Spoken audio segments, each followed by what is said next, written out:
Medical units stand by. 30 seconds to contact.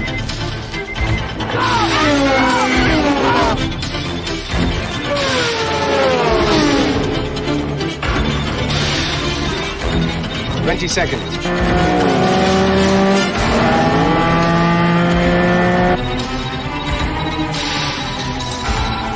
15.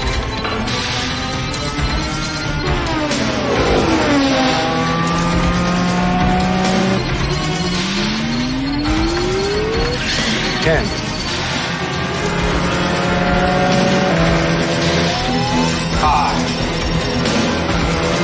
4. 3. 2.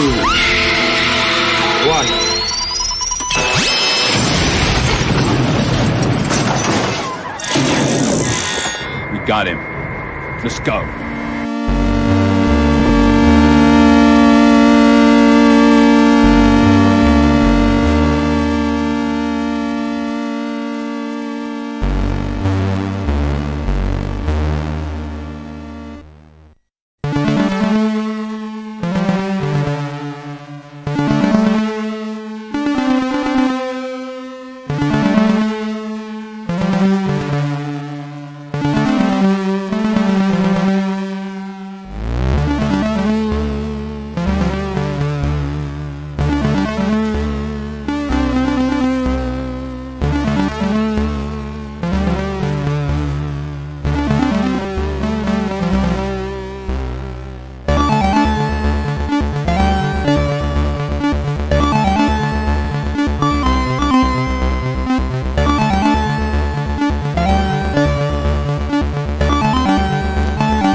Good evening to all you art aficionados and comic book connoisseur. My name is Frederic Guimont, and you are watching Proof of Comics. This is episode number 67, and I'm joined today with my co-host Wrangler from Frequency Studios. How are you doing, Wrangler? Doing okay. I'm just trying to keep my cat off the keyboard. That's an eternal struggle. All Yes, cats. it is. I know, like... The worst thing is when they walk across the keyboard and now your settings have changed and you've got new features and windows you can't close all of a sudden. And this is your new life. This is your new setup. I remember one time I was at a friend's house. I had my laptop with me and I left it open on the kitchen table. And we weren't on Discord then. We were all on Gilded at the time. But I walked away for a moment, came back. And the bracket key, there was like a long string of those brackets and a couple random letters, and it's saying that I had posted this. And right underneath that, someone else had replied to it saying, either you just had a stroke or there was a cat standing on your keyboard. I was like, the fact that I'm reading this, I'm going to say it was probably the cat. Yeah. Because there was like 4 cats in that house. Yeah, that's a classic. It happens all the time. Luckily, my cat doesn't hit send. Yeah, this one did. I don't know which cat it was, but this one did. Yeah. Ironically, the cat I have now comes from that group of cats from a few years ago. I was just going to be watching for a while because Sonnet had to move, and where she and her family are going, they didn't have room for all the cats. And I was like, I'll take care of Hayes until you're better and everybody else is settled. Because she was going through some serious medical stuff at the time. Oh. And he's kind of been here ever since, and he's very attached to me. And I told her, well, you say the word, he comes back to you, but she never said the word. And then one day she was up here and Hayes used to be with her the same way he is with me, and he kind of snubbed her, and that kind of bummed her out. I think if like she was around for a little bit more often, he would have warmed up to her a little bit. Yeah, he would have started to remember. Yeah. But also a good part of the other reason is with the cats that are already in the house now, they don't have room for another, and she doesn't think it'd be fair to him to suddenly take him out of this house and throw him into an smaller apartment with a bunch of cats when he's had this place to himself for a few years. Right. He's all settled in at your place. Is he your only cat at the moment, or do you have a... Yeah. There is another cat in the house. My folks brought a cat home, and I don't know if they're kind of regretful of that because of this cat's personality. She's kind of a spoiled brat, and for quite a while, for like the first month, she and Hayes would just hiss and swat at each other. Oh yeah, that's the situation here as well. I have a smaller white cat that I got because I got a bigger black cat called Valentine. Yeah. On February 14th, obviously. So all his brothers and sisters have the same name. Go figure. But he's a Rex, right? He's a Cornish Rex, and he's super emotional. Oh no. Super emotional. We got James coming in. Hello. How you doing? What's up, James? All is well. Just got out of court trying to get them illegals back in the fields, you know.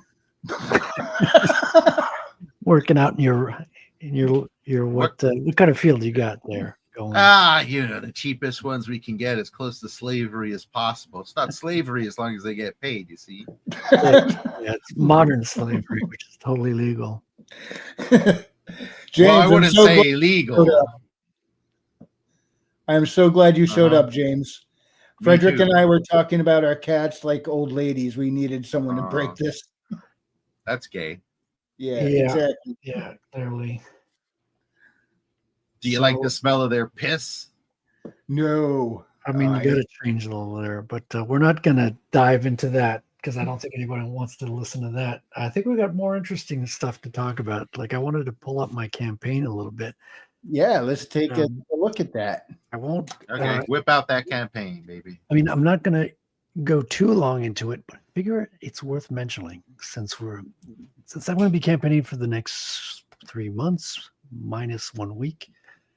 It's kind of worth going into it a little bit because we just passed like $1,000 on Saturday, which is an incredible mark. We got BJJ in the house. How you doing, man? Let's fucking go. Ratel, the ultimate Badger superhero. Thank you, my man. So for the image you're drawing me, did you want me just to give you the money through your campaign? Might as well keep those separate. Yeah. Might as well go because I don't have like I thought about doing a commissions in the campaign, but I kind of prefer having communication with the commissions and not taking every commission that's offered either. It didn't feel it felt wrong, so I thought about it, considered it. $1,000 is not bad for 33 backers. No, it's good, man. It's an average of $30, which is the one book plus shipping. But a lot of people just took the digital, and a lot of people took all 3 covers. So the kind of collector pack, which is really cool. I kind of surprised me. I was like, oh, no one's going to take that. But a lot of collectors in the space who want to support the book and get all 3 covers. So that's freaking nice. And I hate to admit it, I can't remember which package I went with. Well, I think you got the B cover. I think so. Yeah. The bees. So I just want to... Not the bees. The $1,000 mark, which means we're going into stretch goal mode. Okay? Gotcha. I'm going to play the trailer real quick, and then I'll talk about the stretch goal. Thank you all so much for coming on tonight. I really appreciate it.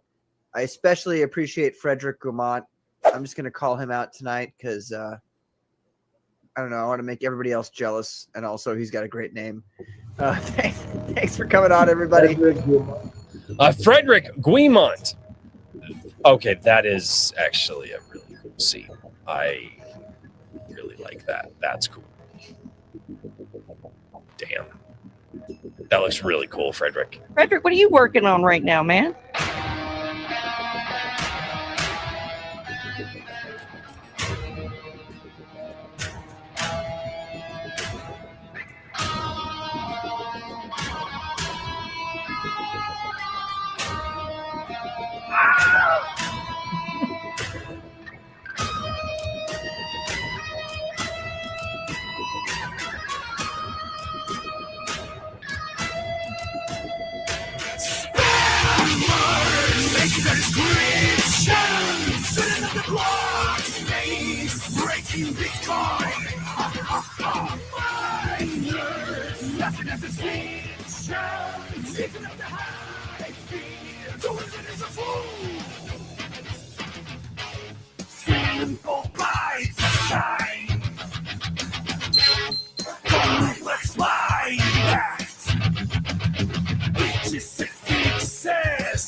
There we There have you it. go.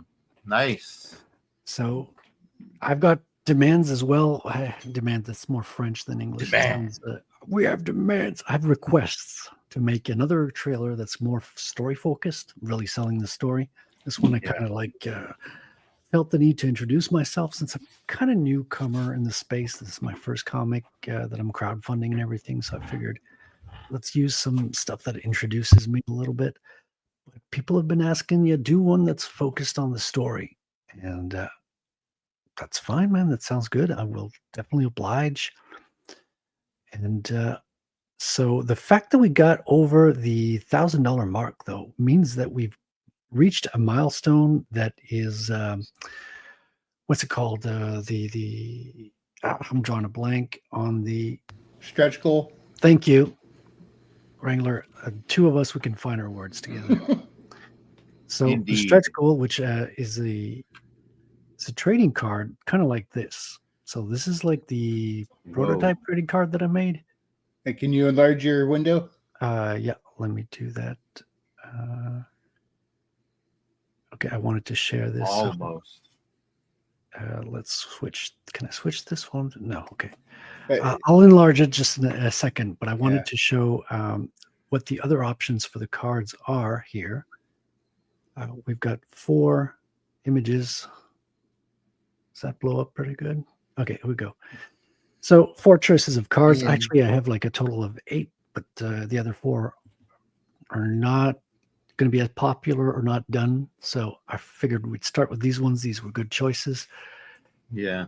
And it kind of surprised me because it's a tie. Like, Hey, Homer. I've got a total tie here. Oh, no, it just broke right before the show. So it was equal between Razum. So Razum is the psychic spy here who has, 3D assets, as we say, as the kids say, and Ratel at 42%. So Ratel just passed. I think this is going to be a question of like one vote is going to make the difference. Yeah. Somehow I feel like that, but I'll let it run for a week. We'll see how that goes. And I didn't think it was. I thought everyone was going to go for the psychic spy, to be honest. For some reason, I don't know why. Psychic spy. Did you put the link in the comment section? Let me do that right now. Should. I do. Yeah. Ratel.tm. Here we go. And welcome, Omer, man. How you doing? How you doing, my friend? You got the link if you want to come on. I know he's got a lot of shows on Tuesday. Tuesday's the best day for a show, except for the competition. Right. Very strange. Yeah.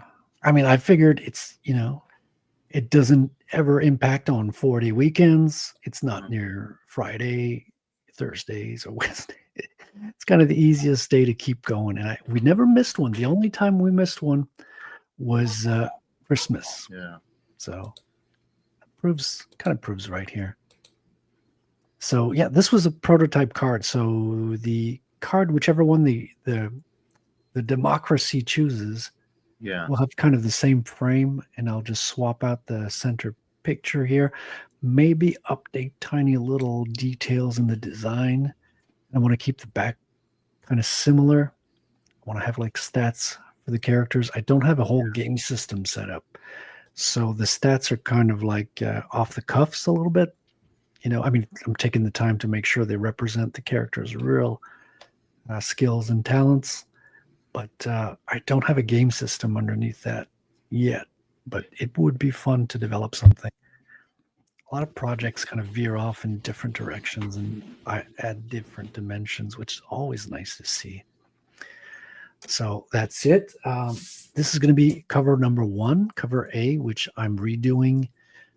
I redid the pencils here, kind of like all the perspective of the building in the back that was initially hand drawn. And when you hand draw something, it goes by a lot quicker, but it looks a little, a little goofier, a little too loose. So I went back and did nice straight perspective. Okay. Everything looks clean. Same with the quad board here. Kind of redid the design because the design has evolved within the year that I've been drawing the comic. Even the no slip texture on the back of the board is there. Yeah. Well, you don't want to slip when you're flying over the city like that, And it's a simple little thing, but how long did just doing that part take you?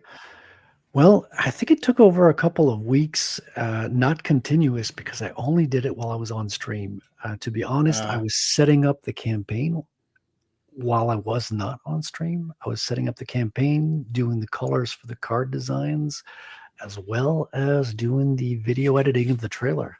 So people would comment, "You're still doing this one?" Well, yeah, because I'm only working it on the 3 hours of stream that I'm doing. I was just talking about the no slip texturing on the back of the board. Oh, that looks tedious. No, that was really quick because everything was already there from last year, and that part did not change. So what I did is I slimmed down the board a little bit to give way to have like little what do you call it, arms standing out for the propellers and the propeller protectors.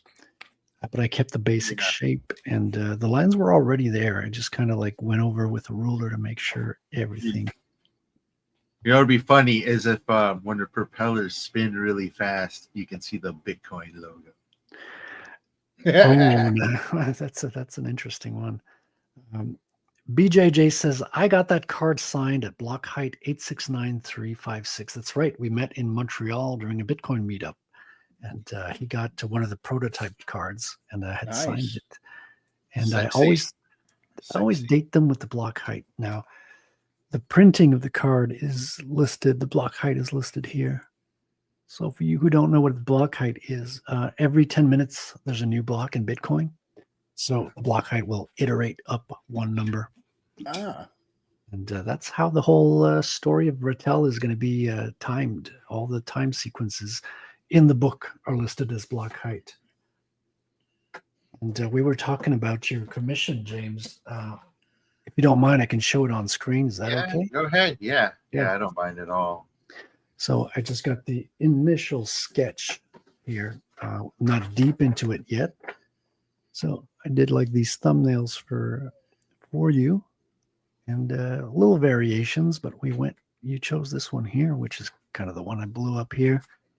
It's going to have a lot of time to evolve and get into the details, but I started building kind of like the mound and a little bit of the generic shapes for the floral designs and the branches, and started doing the leaves around the periphery of what's going to be the optical illusion of the head there.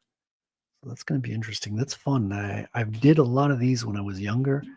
It's very reminiscent of Dali surrealism. Oh, you're muted, James. I could see your mouth going. Oh, okay, my bad. I always forget about that meat, but taking you back to your youth, are we? Yeah, dude. When I went to art school, I was totally into H.R. Geiger and Salvador Dali. I remember you telling me that, yeah. Did a lot of surrealism. So I did these kinds of drawings before. That's why I didn't hesitate when you asked for that, because it is a particular challenge to kind of do 2 images in one.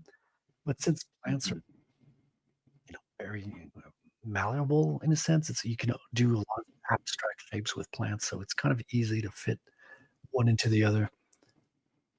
Well, maybe not easy. I wonder what a mix of H.R. Geiger's art style and Jack Kirby's art style would look like. It'd be like alien drawn in the old. Well, we do have comic books. Style. We do have alien comic books, so I wouldn't doubt if there's something like that out there. Yeah. I mean, you would just take the alien creatures and kind of like do them in the dynamic forms of Kirby, I guess. Kirby had Patrick. interesting kind of blocky hands. Oh yeah, Patrick, you can hop on. Do you have the link? Or do Hail, friend. you Well, I was have the- thinking specifically his art style for like the cosmic beings and the celestials and all that stuff.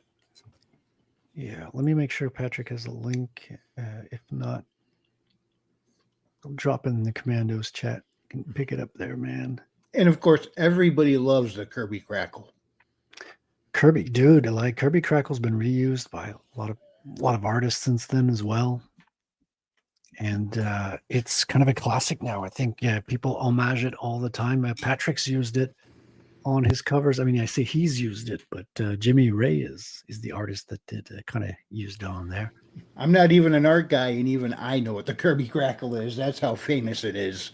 Right.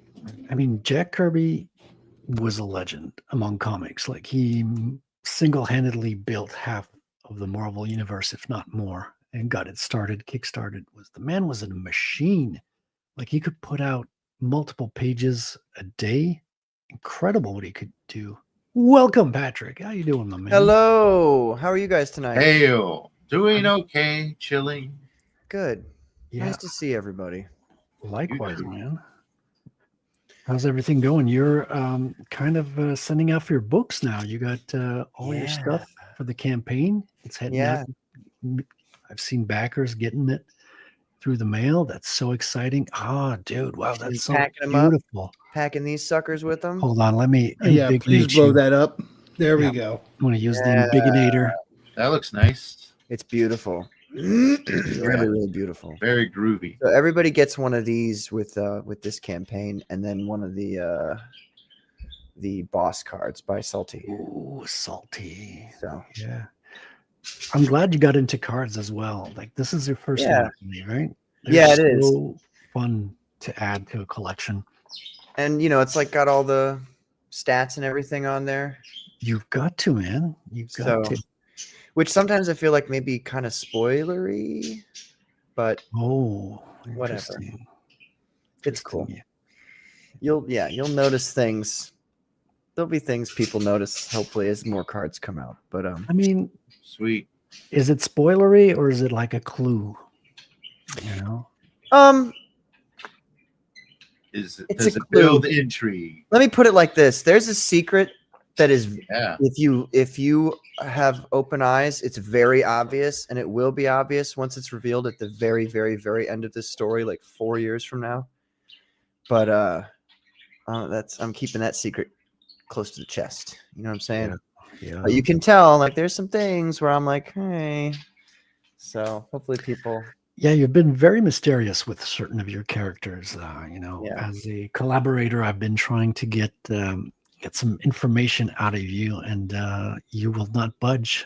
Like I've tried. There's one person who knows the biggest secret, and I'm not going to tell you who it is, but Can you tell us what that secret entails? Like what aspect of a secret it is? If with the container and not the content. no. See? That's what I'm telling you guys. He's, Thinking of a way to like hint at it, but it'll blow everything away. What was her Like name this. again There- on that there's- cover? there's no mistakes in the ways people look in my comic book. There's no mistakes made. So if you start to notice things, It's because they're there. that's because I wanted them there. I love that, man. I love that. You're very like how do you say put a lot of attention into your book. A lot of love goes into it and a lot of care as well, and it's nice to see. Well, I want it to be one of those things where, because it's not like every issue is its own story kind of thing. It's it's one. That's for Phenomenal Tales. That's the case, but not for Phenomenon, which is the main story. which, by the way, there's some crazy shit in Phenomenal Tales too that like it's a way easier to notice, I would say. But I have to go revisit that. Here, well, the second one, the second one hasn't come out yet. What was her name again, Patrick? The Blue Rose. Blue Rose. Thank you. I was blanking on it. This is going to be a Blue Rose design as well. Patrick kind of gave me the costume, the new costume specs, which I haven't gone back and finished yet because I've been crazy busy with the campaign. Did you see that? We passed 1,000, Patrick. Yeah, dude. Congratulations. That's so amazing. Wild. So we're going to get, everyone gets a trading card. And It's what, the first week? Yeah, it is. Yeah. Spot on the first week, like exactly 7 days. Like almost to the hour. It's crazy. I'm excited to get my copies for sure. Yeah. Yeah. There's still a lot of work, pre-press stuff. I'm, talking with the printer, getting some information. Yeah. I just got high res versions of the colors from my colorist today. I'm super excited, man. It's my head is spinning. This cover looks super sick, although I gotta say the headshot cover is still my favorite. Yeah, because like you said, it's like like when Spider-Man gets beat up by Green Goblin. That's so cool. Yeah, and that I love that. Sexy. That beat up head cover and the reverse inspiration within the book. Usually, the content of the book will inspire the cover, but I had drawn that cover before drawing the interior, and then I was like, okay, well, because I was like, okay, beat up shot of, like you say, Spider-Man with his mask half torn. It looks so cool to see the superhero take a beating and have damage, instead of having him like plastic, perfect, never touched or anything. Yeah. But I was like, okay, well, I have to have that damage inside the book. So I went and I made sure that he gets enough of a big beating, because he gets beaten. He gets his ass whipped inside the book. Mm-hmm. I mean, he takes on adversaries that are tougher than him. He gets away, and I don't want to spoil anything. I already said too much. I need to take a lesson in your school of secrecy there. Yeah, but then don't be too, because I've realized, especially with my first campaign, I was super cagey, like Eric July level of cagey. You know what I mean? Well, that's hard. He's vague. Like you never know what he's talking about. He's so vague. But I mean, in fairness, in my defense, there's actually like egregious amounts of substance behind what I'm saying. But that means that sometimes you can be a little less cagey. You know what I mean? Like I used to be super cagey about one of the lanterns his head being crushed in by Minotaur in issue 1, because it was like a really like shocking death. Mm-hmm. But then I just kind of like put it in Phenomenal Tales, just because I was like, like this is, sometimes you got to show people some things that make them be like, oh, okay, yeah, let me jump into this. And I was being too like, what happens? Yeah. So, it's a fine line as a writer. I'm learning to write. Yeah. And it's exciting. It's like any art form. I've written a lot of scripts throughout the years, but nothing's ever been published. Like nothing's ever been in final form out there for people to read and critique. And it's different because you'll get different opinions on the same thing. Like some people want this angle, other people want that angle. So at the end of the day, you got to listen to what's not working, obviously, but you have to stick to your vision at the same time. Yeah. It's a fine line. So that's the struggle I'm having with this comic book is, because it's an independent comic book universe. Already people are like, do I trust this guy with my money? And then is he going to buy just guns with it and bullets? Don't worry. At the moment, I wish I could. The answer would be yes, but all my money goes towards art right now. So, bro, there's so many things I've like looked at. You have to defend your comic. Like, you have to defend your IPs, Patrick. The best way to do that is through armed combat. I would 100% have like an Americanized Saiga by now, which is a semi-automatic magazine-fed Russian-style AK shotgun type thing.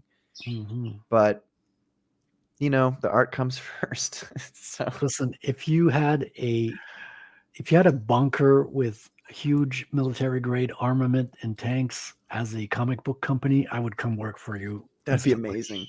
Instantly. If I made a comic book company, I would probably try to do that. Like have the office in a bunker.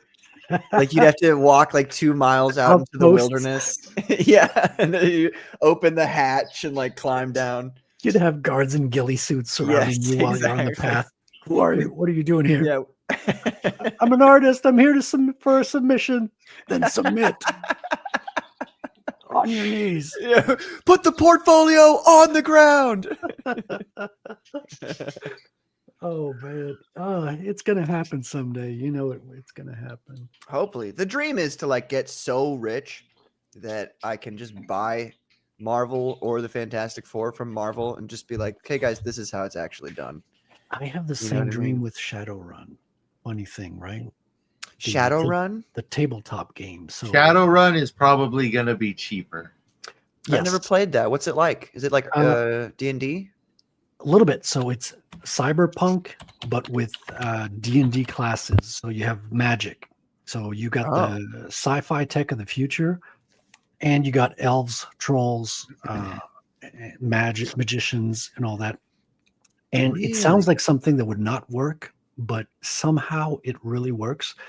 The people who worked on it in the early years build such a great background story, because the magic comes through. So basically we're headed into the future. It's, cyberpunk, as we're known in movies and other cyberpunk franchises.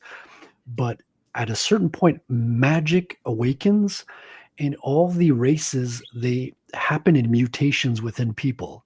So the races don't come out of the woodwork. It's people going through a sort of puberty, if you will. And Interesting. some are turning into trolls, others into dwarves. And the lucky ones turn into elves, because elves are absolutely beautiful. Are there no And- humans? Yes, most people just remain human, Oh, okay. kind of like a Dungeons and Dragons setting. And you have dragons that come out of the woodwork, and dragons are always at the head of corporations. Dragons are the smartest creatures, and they seize power. Huh. Yeah. Fascinating. There's a And, lot that goes into dragons. Oh my gosh. I'm sorry. Yeah. I'm not gonna get conspiratorial on your show. got Corey Barton has woken up here. Good morning, Corey. Good eye, mate. Yeah, this is Australia's #1 talk show, morning show, covering That's right. comics for artists who like to draw big boobs. Mostly Corey. Fantastic. Yeah. Yeah, my man. So what's on the horizon for you right now? Because are you just focused on getting those books out the door, or is your mind set on I don't writing the come in next? here and derail your show. You were talking about yourself. Right. You're right. Let's talk about me. Talk about you, Ratel. Yeah, Ratel. I'm focused on the campaign right now. I was on Katie's morning show yesterday, and Crazy Nice. Cat was saying, you got to do a trailer about the story. Because I was doing a trailer about me, because Mhm. I'm much more interesting than the story. But, I am selling the story, so I can Yeah, talk a little bit. Got to make about that. sacrifices, Frederick. So I'm going to do a secondary trailer, that's going to be focused on the story and stuff like that, so people can get to know who the character of Ratel is, how does he come to be. But I'm afraid of spoiling stuff, because since this is the first book, I don't have an accumulated library of images. I'm going to have to grab stuff I from see. the book. Yeah. I'm so afraid of spoiling everything, of having all the images from the book out there before you get your hands on them. I This would cover say needs more big jugs. All right, listen. What will help with that is kind of do what I did. It's that big old text right over the image. Use the image as as accented background. That's a good idea. Yeah. But sometimes, Frederick, you do have to show one of the money shots. But I did already. There's a lot of good money shots. That's what I'm saying. Like sometimes I mean, you kind of What kind of saves me as well is the fact that damn. you Wait didn't- a minute. Damn. I haven't seen I saw the cyber frog part. Holy shit. yeah, I didn't show that on stream. I showed it to you while we were talking backstage, and Lovely. nobody reacted. So I was like, I don't think I Corrected. think I don't think I saw it so clearly because it's such a big. It's big right now. Yeah, it's Hola. that's what she said. Damn. Yeah, Ratel does save Dude, hot that's fucking babes, Corey. sick. He saves the psychic spy who has a couple of jugs. I think he'll appreciate that, especially Yeah. when he saves her. He has to hold her very tightly against him, for security reasons. Big spoiler, there's a scene where he saves a bunch of toddlers in the desert, so many hot babes get saved. Not listen to my lawyer. Many hot babes. It's misdirection. Which would be funny for a comic book, just complete misdirection. That would be like so play on funny. words. Well, first of all, I would sign up for that because drawing the desert is so easy. It's much Oh, easier than man. drawing like freaking. It's mostly a squiggly line. It's one line that's barely curvy, Can right? you imagine? A few If we rocks here sold and the there. book as like this book is chock-a-block full of hot babes, and then Yeah. So the thing is, you got me with that one, man. all right, I'm going to spoil book 2. So in book 2, there is a mysterious chemical toxic fog that goes over the city, and all males are destroyed, and all females turn incredibly voluptuous. Oh, So Ratel is the only one that survives, and every other character is just one hot, sexy babe. wow. And that's the rest of the book from then on. Snooze, When you say snooze. one hot, sexy babe, do you mean like they all meld together into one giant? No, they're all individual hot babes. Oh, I see. Just like a harem of hot Gotcha. hotties, and they're all going to be all books from then on are going to be drawn by Corey Barton. So clear your schedule, Corey. You know, I think Corey Barton's I think he's a fake. I'm gonna come out here and say it. Ooh, Not once have I seen Corey Barton draw 3 boobs on a woman. He's only bi boob. It's very, discrimination if you ask me, and I just don't understand why he doesn't represent those people. You know what I mean? wait, which people? People with Well, 3 he boobs doesn't- instead of 2. He doesn't identify. Right. Why Just isn't there identify. any babes with 3 boobs and andromedoids, Corey? It's the future, right? Or 1 boob, uniboob women. You know what I mean? Not like uniboob like Marvel modern comics, but like Here's a great alien species. 3 boobs, but the middle boob is where the brain is. It's got tiny arms. That's right. I don't know about that. They named it Kato. Wow. There you go. Wow. All Okay, the thinking comes from the boobs. I don't know how to react to that, James. Yeah. Well, see, I thought of like a bandit with that sort of creation and just having like a boob holding a gun and holding you up. Yeah. Oh 2 man. extra arms in the middle boob. Right. The 4-armed creature. Corey, That do is any of your some sick Andromenoids stuff. characters have machine gun jubblies? I mean, you've seen, I am one of the few people, who collects Warren magazines. So, of course, that come from my mind. He laughs. He's never seen a Warren magazine. I have not. So do I That's- want to? I don't even You know what? You kind of do if you appreciate the art, because it's just, it's supposed to be raunchy, terrible writing that tries to one up. Literally, their whole thing was, we're going to one up the heavy metal magazine. If they go edge, we go edgier. But the artists make magnificent freaking black and white line art that it's just like to die for. All right. The this is- writing's terrible, though. I'll have to send me a link if you can when you get a chance Yes, on like I X will. or something. I'll check it out for sure. So this is unprecedented because Patrick has gone full conflict marketing on Corey right now. That's right. So I sent the link to Corey if he wants to come on and defend himself. He's probably busy. He's probably working hard, drawing babes This with is the 2 best boobs. thing that's ever happened to Corey. I'm gonna accuse him of not being able to draw boobs, and then everybody's gonna be like, "What? Huh? What?" So let me see what Corey draws, and then they see what he draws. See, He's asking, does Patrick guy even know how to draw a woman? I can't draw anything. I mean, I can kind of draw. I can kind of draw, but not well. And no, the boobs are like, I know they're supposed to be teardrops, but I don't. It doesn't. I can't do it. Wow. The Sorry. hire me to draw 3 boob babes. I mean, if you accept the Tri-boob. Bitcoin payments, I would hire Tri-boob is you. the acceptable, you know. Back to That's- the drawing board. That's right, Reverend Self-Destruct. Our guests could not make it tonight, so we're kind of having like a down low chill episode. And which reminds me, let's kind of put a little bit of background music. I put a link to because what is it? Archive.com pretty much has all the issues of 1984 is what it's called, from Warren Magazine. I put a link to one of the issues in the private chat there if you want to check it out. Oh, thank you. I was wondering where. Okay, there we go. Yeah. Nice. Reverend Self-Destruct, nice to see you, man. The writing's terrible, but man, is the artwork good. I will do a draw off against Patrick drawing babes with 3 boobs. See who wins. Wow. I'll win because I'm not discriminatory against tri-boob women. So I would love to see that. why is he writing boobs like that? You can write boobs on YouTube, can't you? Let's He's see. Australian. He doesn't say boobs. He said boobs.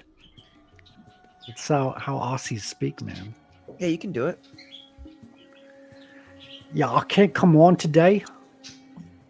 Yeah, I know he's busy, but There's a lot of boobs in that particular issue I sent in the archive. Corey Barton has the best tits.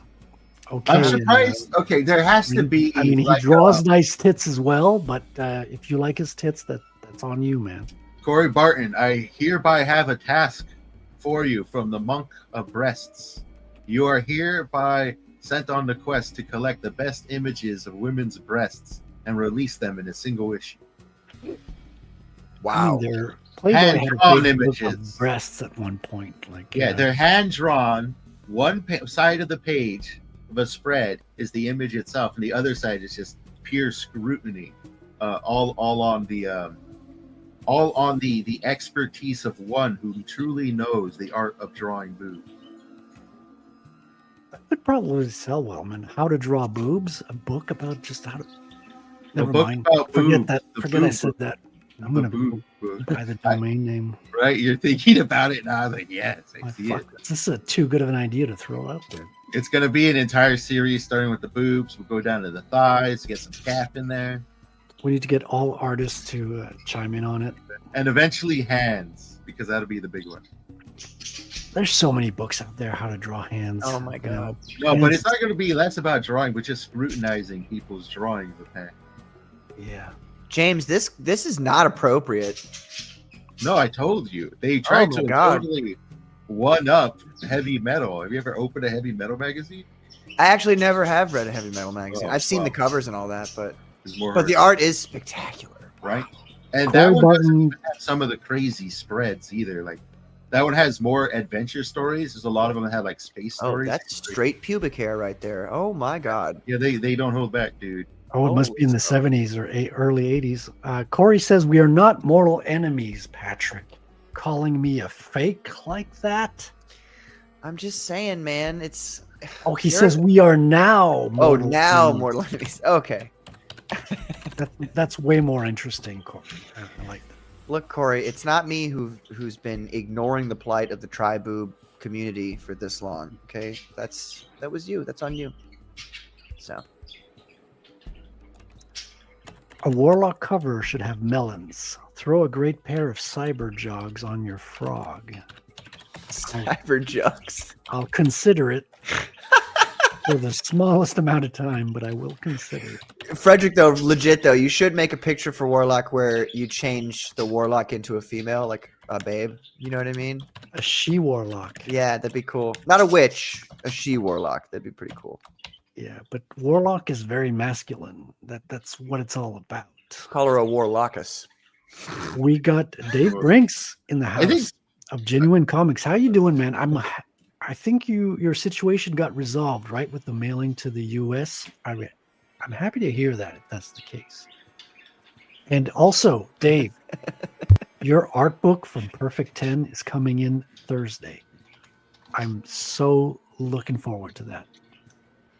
I'm going to probably look at it on stream next Tuesday. It's going to be a lot of fun. You know Perfect 10, right, Patrick? Yeah. Perfect 10. Somebody asked me, did I ever tell you this story? Somebody asked me like 3 years ago, like who my CG babe crush was. And I looked about and I was like, I think Perfect 10 is like the hottest woman in the independent comics, you know? And he's like, nice. You probably want to rail her in the ass. And I'm like, Wow. Whoa. you went That really escalated far, quickly. bro. Like it's like an anonymous person with a fake picture. And I'm like, good God. That And was I not told a him, gentleman. no, anal sex is nasty. Why would I want that on my, that's disgusting. That was not a gentleman. No. See, what you do is you give them the 40-year-old virgin reply, like, yeah, I totally want to like kiss her face. Yeah, that's what I should have said. Bro, can you imagine? I would just take her and I would like hold her hand. Oh. I would just grab her and take her out to dinner. Right. Show her a good time. Right. Yeah, I'd introduce her to my favorite hobbies, and she better like them. Ask Or her else about I- her family. What you gonna say? We're gonna introduce her to my parents. 2 at a time. 2 at a time. Take them all out to eat, then go to a movie later. Yeah, Be but you home gotta by make 9 it sound o'clock. dirty when you say the nicest things. Oh Yeah, yeah, yeah. baby, gonna take you out to eat. You gonna Is be there even a screaming tri-boob in your book? in the middle of the movie theaters. We want something scary. Where's the proof? Corey, when you Um, get the book in the mail, you'll see. Is there a tri-boob in your book, Patrick? When you get the book in the mail, you'll see. Corey knows when he gets his book in the mail, he totally ordered it from me. Really? Whoa. No. Australia's a far away land. I'm Is not he even in sure it Australia? really exists, to be honest. Yeah, they supposedly have these things called kangaroos. I mean, I haven't even seen anything like that, except for this tiny rat once. They're always complaining about spiders and stuff. I wrestle kangaroos before breakfast. And what the hell's a kiwi? Wow. You must have good red upper body strength then. Oh, Billy Bob started that rumor about me. He starts a lot of rumors. I've begun to notice these things. Yeah, but how many people get to brag that that he started a rumor about them wrestling kangaroos before breakfast? Yeah, but you like he ended starts up good This with is rumors actually a about cool you. one. He The started a rumors good he rumor starts about you. people are outlandish, and I'm like, I got one of the cool ones. Yeah. I'm honored. Yeah, you should not complain. You actually got lucky with that rumor. Yeah, you're right. Most everybody he surrounds Yeah. himself are supposedly gay. He's friend of the homosexual. Well, Wait that's a the minute. It's like, he was calling everyone gay on the stream, and I'm like, you hang around a lot of gay people, Right. Billy. Willingly. You know, that's kind of why is that? Well, because he Well- believes he can fix them. There you go. That's what it is. He's on a mission. When you get in the mail, Cray, you will see. Yeah, I messed up typing. It's been a in the while. mail. Sorry. Like the pectoral muscles have increased in size to help feed the $2,000 next idea. post-apocalyptic generation. I'm on a $2,000 idea here. Whoa. That sounds like a small number for an idea. Like usually your multi-million-dollar idea, but a $2,000 idea, that sounds small. But, I mean, it depends where you're from. If you're from Mexico, that's a lot of money. it's, There's a lot of for money. Mexican. That's yeah. a lot of pesos, man. Kiwis are just tastier Aussie. Aren't Kiwis like the mortal enemies of the Aussies, except for Patrick, Moral. which is Corey's mortal enemy now? We've learning today. When I'm rich from Andromedoids, I'll order more books. You have to start your Androma campaign, what? Corey. You see, I'm trying to teach you by example. I started my campaign. I'm like, I'm doing this to inspire Corey. He will start his own and get started on Andromedoids. Androma what? Minoids. Andromenoids. Never heard of it. So, for the Like there indie wasn't a comic- campaign or something. Well, you're For the Corey. indie comic fans out there, how many fanfics are we going to see of Perfect 10 Andromedoids crossover? Wow. Ooh. At least 5. I think these guys have, both of them have really good, strong brands. Perfect 10 is an incredible, strong brand. The name, Mhm. I haven't read the book yet. I'm going to I get love it bowling. Thursday. But Oh shit! just the name. All of a sudden, I now actually want to hunt down a a manga or comic book about a bowling team. I need this now. You guys need it too. You don't know it. Bowling team. Frederick, we can see your hair. We're not supposed to be able to see your hair. Hey, a lot of people don't have hair, Patrick. Like me. I only got scales. Went Hey too man, that's far. rough. Do you ever get like ashy or like how does that work? No, those are Oh, black shit. people, like ashy. I wasn't gonna satisfy.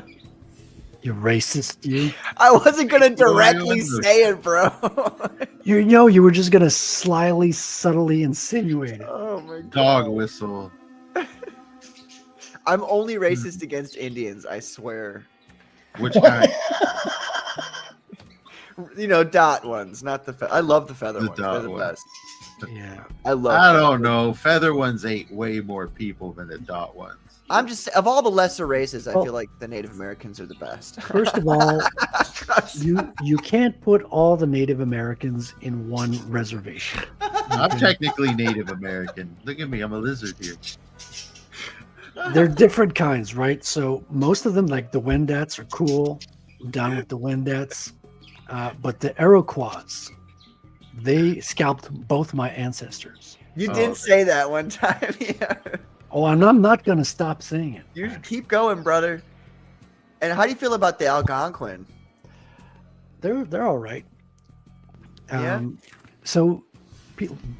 very few people know this, but the French really got along with the Native Americans. Oh, I The know. The English went to war against them, but the French, the first things that they did was to learn the language and to fuck their women.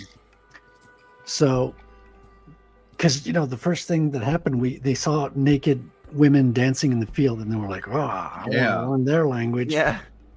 And so they got along the best, and they've always had the best relations with the Native Americans. Which Most- tribe was that? Which tribe was that? I think there's more than one tribe, but you pose an interesting question. Yeah, But because then didn't the British though? The British were like, "Hey, look, Native Americans, like if you face off against the French for us, then we'll do this, that, and the other for you." And the Native Americans were like, I bet they're being honest. And then they it totally depends on were. the tribe. And then- Because the tribes, they didn't all get along back then. One really? I tribe- thought they all lived in peace and harmony here No, before it's we just came and ruined politics. everything. They had Twitter back then too. Okay. One side would be all like, "Yeah, we're down. We'll join you." It's like, "Oh, those guys are joining them. All right, we'll join you guys over here because we just want to kill them." Yeah, the British always ruin everything. That's the moral of the story. I'm gonna They really admit, do. I really do enjoy a nice French woman. I had the company of a French woman once. Very beautiful. Oof, I did as well. But then there was another French woman I totally blew it with, and she was. Are you such sure she was a babe. woman if you blew her? Bro? Oh, I know she was a woman. Let me tell you. Yeah, yeah. But I totally blew it with her. I should Yeah. not have. Plus, I they're got really mad at her lovely. because she was like, "I like Obama," and I was like, that like bothered me enough to. Not, I'm such an idiot. That's I was enough. such an idiot. So. So yeah, Yeah. because what you have to realize is women are just looking for somebody to subjugate them, and all you got, it doesn't matter what she believes in. Once they've been subjugated, that goes all out the window. Yeah, that's why you have to repeal the 19th Amendment, Patrick. If once you get rid of that, their political opinions won't matter anymore. Much like the Mexicans, they're just looking for subjugation. Wow! Even the male ones. Yes, except they want compensation too. Oh my gosh. Well, look, if any beautiful Mexican woman wants to be subjugated, I They do. I will accept this heavy burden. I will sacrifice of myself to Come do down that. here. We'll head over to San Diego. We park our car for $5. All you'll need is your ID. We'll go get us some lovely Mexican ladies Nice. overnight. Yeah, That's the way to do it. yeah. Been to San Diego in 2003. I went It's to very nice city still. San Diego Comic-Con. Yeah, they told me it only rains in California 4 days of the year, and it was those 4 days that was there. Depends where you are. Beach cities get a lot more rain. Yeah, we were But that one downtown is San Diego. But it That was a one good is the thing. nicest fucking city. There's a reason was- you never hear about it. It's because nothing crazy happens there. Or at least Mr. And it was actually a good thing that it rained because we were when we got there before it rained. Like we passed behind the hotel, there was like a lot of homeless people. Yeah. And it stank like urine, like you wouldn't believe. So 4 days of rain was actually a good thing. It kind of cleaned up the stench. They got new laws because of the increased homelessness that homeless people or anybody is not allowed to chill at a location for more than like 5 days, and they're expected to clean up after themselves. The surrounding cities have not adopted this law. Now, I'm not certain what Corey was talking about when he said that could be a wig, but I was just thinking if we slap a wig on our lizard lawyer right there, he would. He might almost pass for Billy Bob's other avatar. Wow. Okay, I got to say, Corey's got to go for now, but he won't forget Patrick calling me a fake. This ain't the end, only the beginning of the war. No one will die in this war because it is conducted by pussies. Well, they're separated by like 3 continents or something. It's So they're just gonna go and slap each other on the internet. It's gonna be an internet flame war, you know it. Yeah. Have a great night, rocks Corey. across the ocean at each other. Thanks for The coming many on. legends of Reddit have been built of this. You'll rue the day you ignored the plight of the tri-boob community. I don't think it's a community, Patrick. I mean, if you get enough political power behind anything, you'll become a community. I mean, they call everything a community, and it's just, like you say, they're trying to rally political power most of the time. They're outspoken for the tri-boob political agenda. I mean, I've only ever seen one tri-boob woman, and that was in the Arnold Total Schwarzenegger Recall. movie. Yeah, Total Recall. You're my memory today, Wrangler. Thank goodness you're here. I'm glad because I can't seem to hold anything else in my head lately. 2 heads are better than one. I'll say that. All right. I started my inking nice and slow here. Got these perfect uniform circles from the stencil, which is always kind of the scary part because you don't want to move the stencil while you're inking, because ruining a circle is incredibly obvious after the fact. So I think it's working. I think we got something going on here.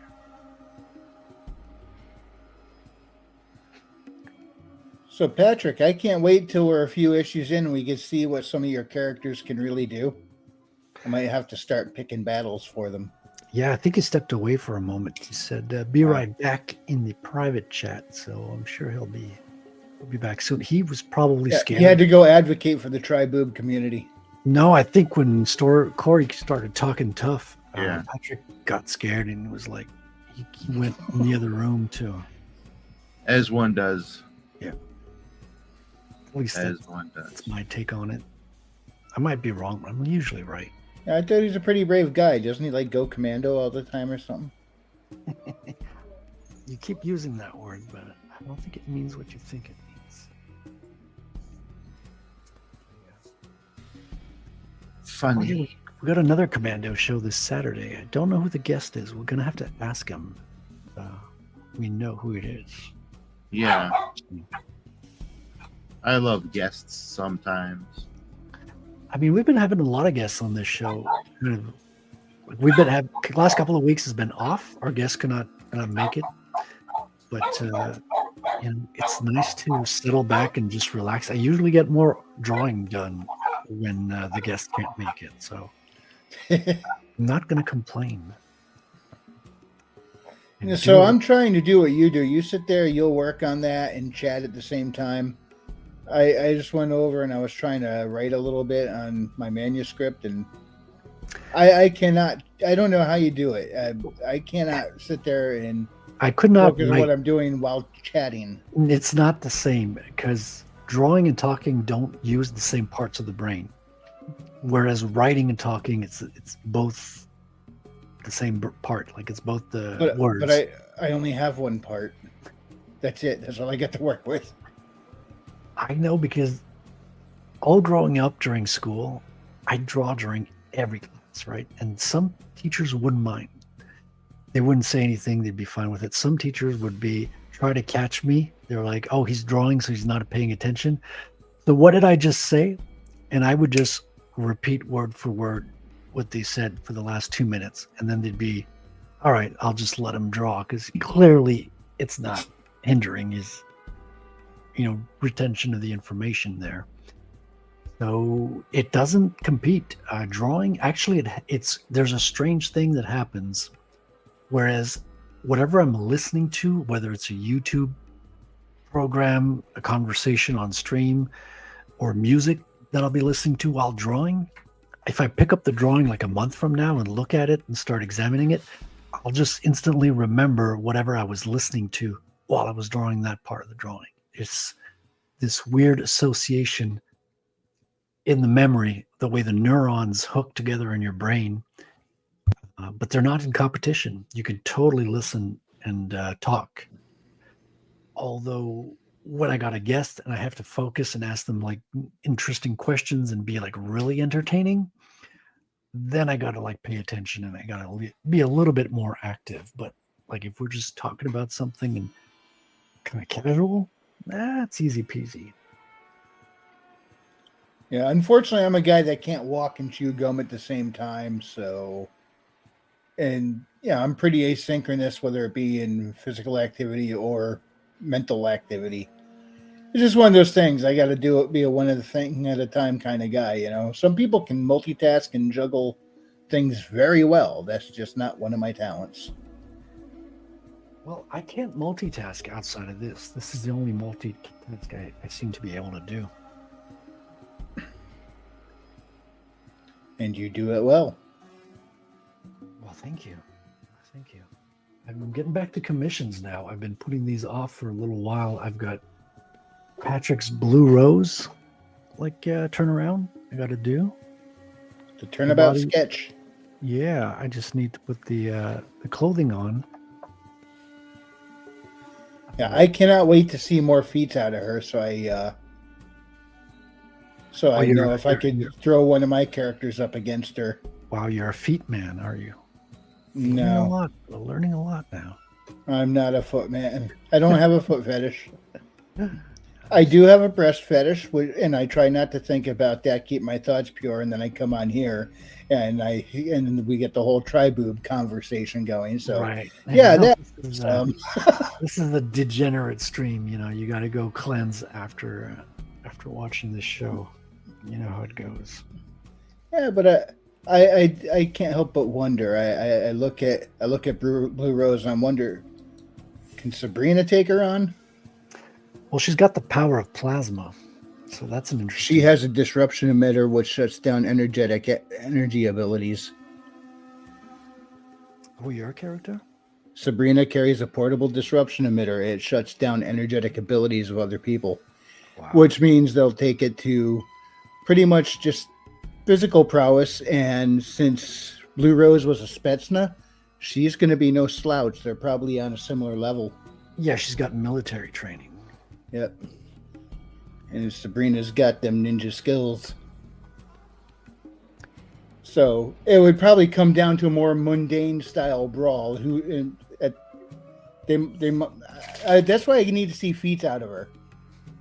I'm sitting here kind of talking out my ass speculation because we know she's got that plasma ability is something deadly. That's not his issue 2 is shipping out. Did you get yours yet, Wrangler? Because I know you ordered it as well, right? I think I did. I lost track. I think you did. I mean, I remember you saying you did, so I believe so. Yeah, there's a bunch of things I backed. I can't remember what was what. Yeah, well, but then at one point I had to stop because I had too much going on. I'm like, well, I can keep backing more stuff, or I can pay my bills. If I pay my bills, I can buy more stuff later. If I buy more stuff now and can't pay my bills, then I can't afford any of it later. So, yeah, no, you gotta keep there's balance. I mean, it's nice to be part of a community of indie creators and support them and be able to read their stuff. But problem is, I want to see all their stuff, and I can't. There's a lot of stuff. If you don't have a roof under which to keep your books, they're all going to get wet, and that's not a good thing. Yeah, I'm supposed to use the long box to keep my stuff in, not live in. Which I guess I should get a long box since I'm apparently collecting comics again. I got all these indie comics coming in. So I got 2 long boxes, which are very old. They're from my teenage years, and they went through a flooding as well. Oh, wow. Oh, we're joined by the Lord Fagquad. Welcome, Lord Fagquad. He still Here has as that? well. You still have not undone Billy's Curse. screen name to you, huh? Let me see if I can fix it. He's not even here, and he's still torturing you. I'm not sure if I can. He's Double good. check mine. Oh, Okay, wait, here we are. I'm double checking mine now. Make sure he didn't change mine when I wasn't looking last night. He's done it before. All of a Yeah, sudden, one day my screen name was Wrangler. Fixed it. Billy. He's not here. I think must be sleeping. The poor guy's been tired lately. I feel that. Yeah. How you been, Lord Otter? Good. I just finished my final draft, and now I am formatting for the release. Wait, are you saying you're done, like, changing words? Yes. Oh, dude, but you've got like a month and a half of formatting now. Well, no, actually not. Oh, because you got to get the book out a certain time ahead of publishing. The goal is to have it out by the end of the month. Chris Graves is in the chat. Welcome, Chris. How you doing, man? Welcome to the show. Be sure to like and subscribe. Brilliant artist. Nice. I guess I should say not out by the end of the month, but have it ready to be published by the end of the month. Proof Oh, copies and all that. So looking forward to that. I think, are you the first novel that my art's going to be in? I think so. I think so, yeah. Yeah. Yeah, it's going to be a ton of fun. I've done comics, I've done magazines. I mentioned in a book before, but maybe not that I know of. Yeah, must be the first. Interesting. Awesome. How does it feel to be in a book? Well, I'll tell you when I get it in my hands. I got to read your I first book, so I'm up to date for the second one, and I got to read Hedges' book first because I'm halfway through Hedges' book, and I dropped it before my trip to Nashville and never got back into it, which is a shame. How dare. I know, right? I am not proud of that, but that's how it goes. Books take a little bit more time because I used to do all my reading in the morning, and now in the morning I do a lot of like computer stuff. So stuff for the campaign, Photoshop stuff, painting stuff, digital painting, and all that jazz. Yeah, a lot of my reading really comes down to the afternoon or the evening even. That's usually whenever I'm reading at my peak, I guess you could say. What about you, Patrick? As a writer, do you do a lot of reading, or? Yes, but not fiction, I guess is the way I would put it. Yeah, me too. I do a lot of non. Well, it depends on who you ask if it's fiction or not, but like right now I'm reading a book called The Genesis 6 Conspiracy. Oh, the other people that are not Adam and Eve. Yeah, terribly Yeah. fascinating. Yeah, I've heard about that on the podcasts. And it's absolutely fascinating. There would be another lineage that don't descend from Adam and Eve, according to Genesis 6. At least Well, it says it in the Bible, so. Well, that's the thing, yeah. So are you examining like multiple translations of Genesis 6 to get to the bottom of it, or how does that? So the book itself goes really deep into all kinds of things. It's really hard to describe, like it's hard to describe everything that it gets into.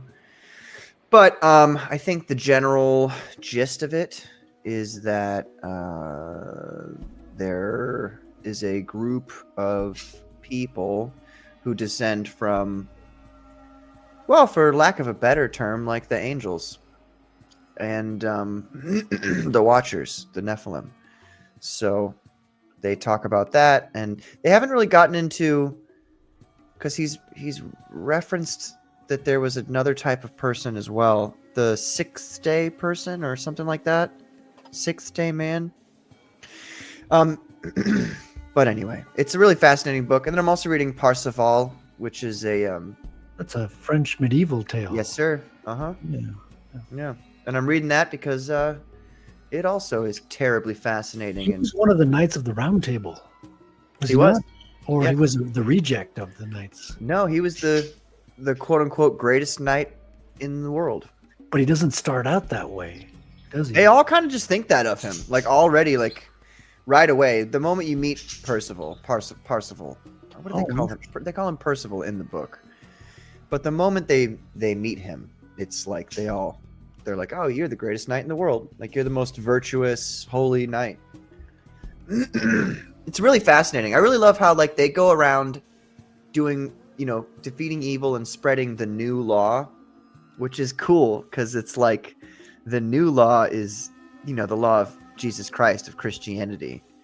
And so to think about it like that, and to think about what the old law is, the way everybody else had always lived, it's terribly fascinating stuff.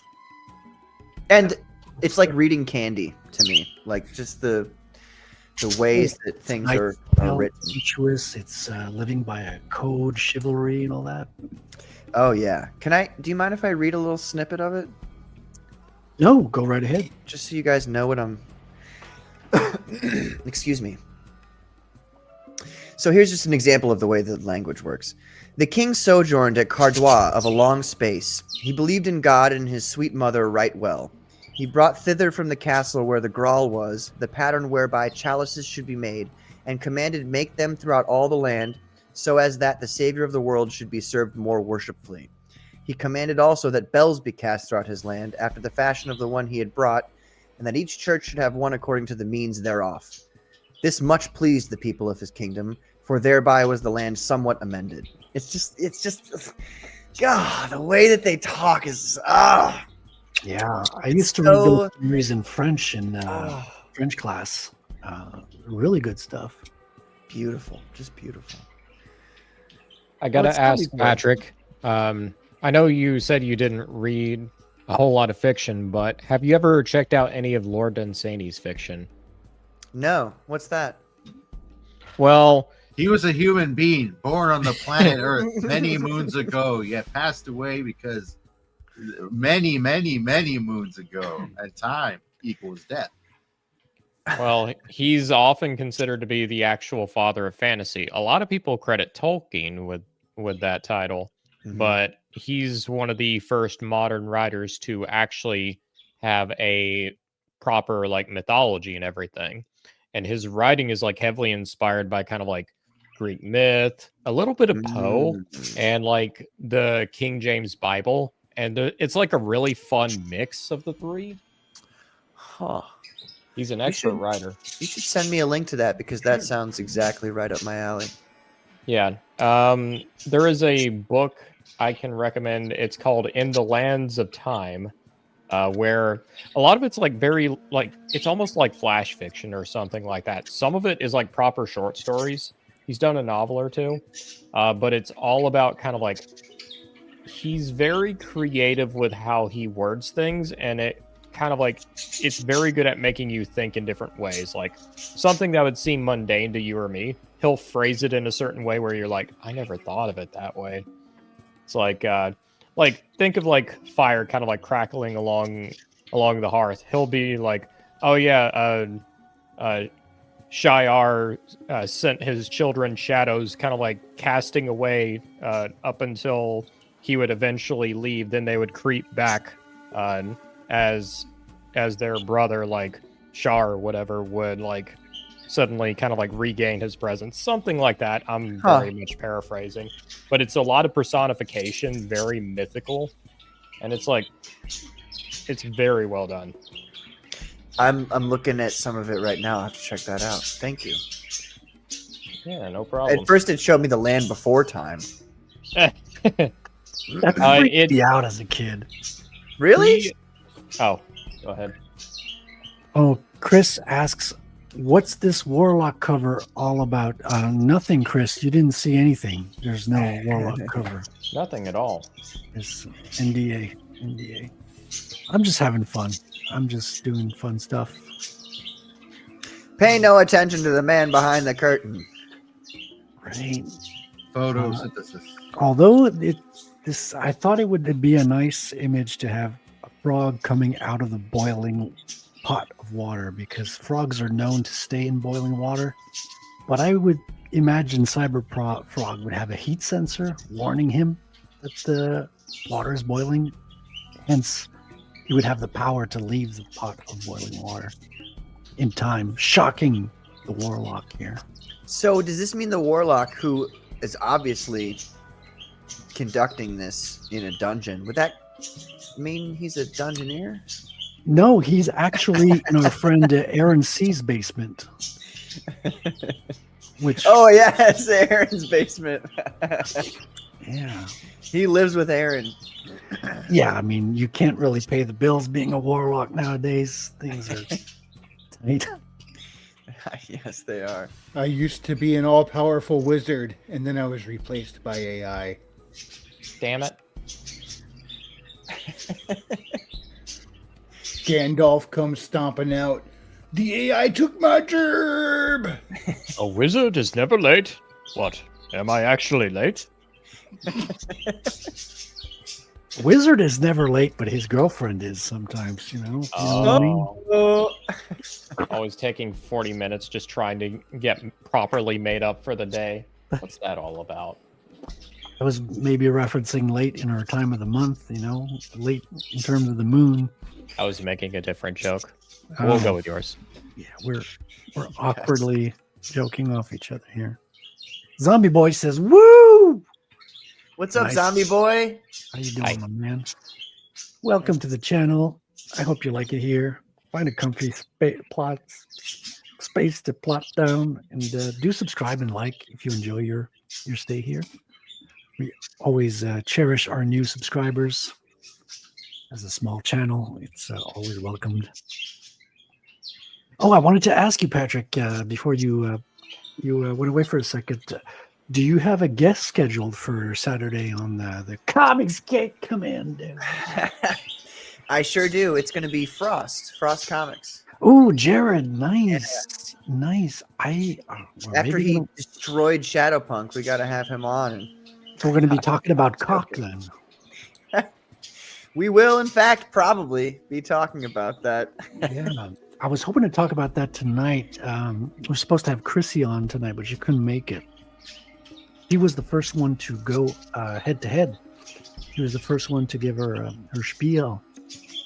A bit of intimidating since it is the first episode. There's no precedent. People didn't know what to expect. I think it's going to be a monthly thing. And I was listening to Michael's basically kind of afterthought on Rumble. And he's going to be making a few changes. I think the judges at the end isn't quite working out. And he might switch to backers. So people who are used to backing, I mean, this was Ethan's main critique. Ethan had somebody pop on asking him what he thought about that show, that concept. And Ethan wasn't too impressed. He said it's not going to give people backers. You can do your spiel, but you're not going to be selling any books. And for the first episode, he was right. People did not get backers. And the two finalists were sign-up pages. But I never said any such thing. Not that, Ethan. So I find that fascinating. I mean, I'm learning what it means to sell a book, what it means to, get your word out there, doing the marketing. I've been stealing Aaron's techniques of doing memes and putting your book inside memes. I laughed so hard when I saw him do that last year or earlier this year, and I was like, I remember that. I'm going to steal that. And I've been putting memes into my stuff and all I that. wish I knew how to do that, because I would do the meme like, you know, when President Trump was signing the executive orders and holding them up for the camera.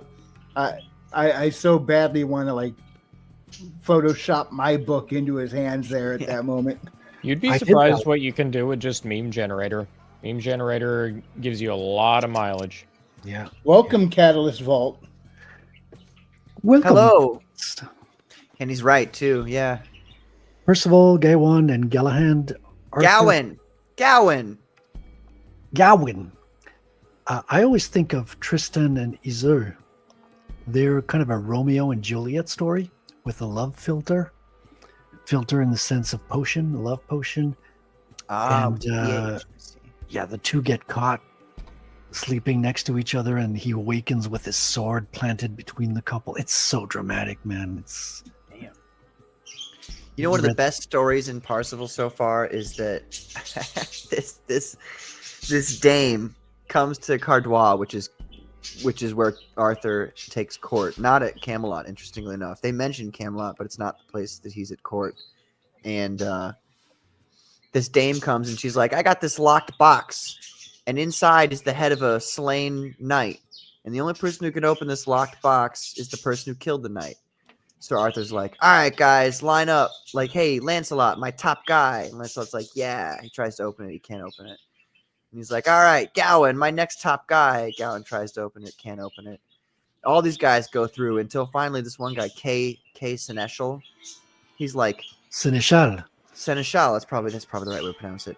He's like, Arthur, why do you never, like, I've killed so many dudes for you. Like, why don't you ever bring me up? And he's like, all right, fine, go ahead and try.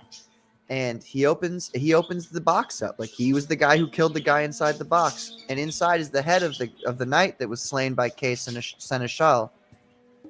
And it turns out that it's Arthur's son. Awkward. Whoops. The reason why is because, and they say this like totally nonchalantly in it. They're just like, well, you know, Arthur's son, he had a habit of, after he'd slain an enemy, he would just sleep on the corpse.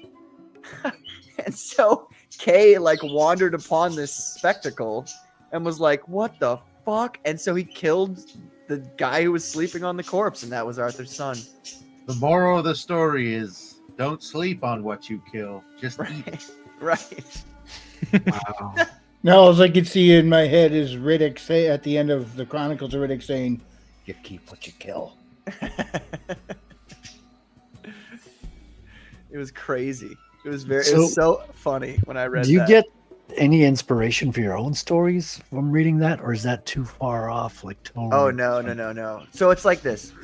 When I was very young, I read a lot of, not very young, but up until probably like mid-college, I'd read a lot of fiction. So I do have a lot of background in reading fiction. But nowadays I read things to inform me on what's going to be in my story. Right. So you may be like, why is Patrick reading about a high history of the Holy Grail? Well, you're going to have to find that out. It's like this, ladies and gentlemen. History is fucking crazy. And if you think that all of the wild shit that people talked about is all just fanciful nonsense, you don't understand history. You don't know what's been going on. There's some crazy shit been going on. I will even make this proclamation. The greatest works of imagination are just mere distortions of what's actually real.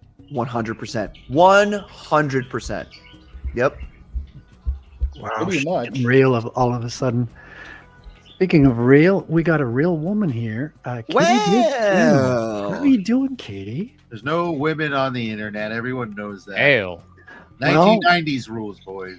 I believe Katie is a real woman, and she. I want to thank her because she helped me out a lot this week, pimping my comic book, as well as Patrick, of course, and Ethan, the other Ethan. Not to say that you didn't help. You backed as well, and you had me on your show too. So I don't want to diminish the help you've done, Wrangler, of course. But yeah, I want to say a big shout out and thank you for that. There you go. What's up, Katie? How are you tonight? Good. Just got off work, and now I got a head cold. Oh, that sucks. Oh, Is that like an ice cream cold, or? No, that's the brain freeze. That really sucks. But it doesn't last nearly as long as a head cold. Yeah, that sucks. I hope it goes by quickly. also, hi, Katie. I'm an otter. Now give me fish. Yeah, don't get fooled by the otter. He's trying to take over the world. Okay. Hush, hush. He doesn't need to know that yet. You're wearing a crown and a royal cloak. It's all part of the act. Yeah. So, did you write your about the otter section in your book yet? Yes, I have it written, actually. I'll have you know, I edited it just for you. Oh. All of it was for you. Now, I've what? actually had people ask me, how come there's no about the author in your books? I'm like, why? Book's not about me. I mean, I don't want to talk about me. I want to talk about the characters, not me. You just gave me a great idea. What if in your next book, you you sold it and you were like, this book's about this, and then like, what you do is like, in the very beginning of the book, it's like about the author, and then it ends up being like the whole book. The last few pages of the story. That's the Just title have of my a book. that has like 10 chapters, then an about the author section. Right. Each chapter is just one page, or even No, like no, part no. of a page. It's going to be Wrangler's autobiography called About the Author. Wrangler, yeah. About the author. Lord Otter's autobiography would be called his Otter biography. Hey. Sorry, Yeah. I'll see myself out. I just imagine Wrangler's autobiography will have one sentence and it'll just be Jewish space lasers. Yes, yes. It'll be on sale at all Spencer's gift shops. I would buy that shirt. We need to cross-pollinate those clips there. Speaking of clips, I think it's time we bring out You Know Who. Ooh. You Know Who. There we go. Our beloved mascot of the show.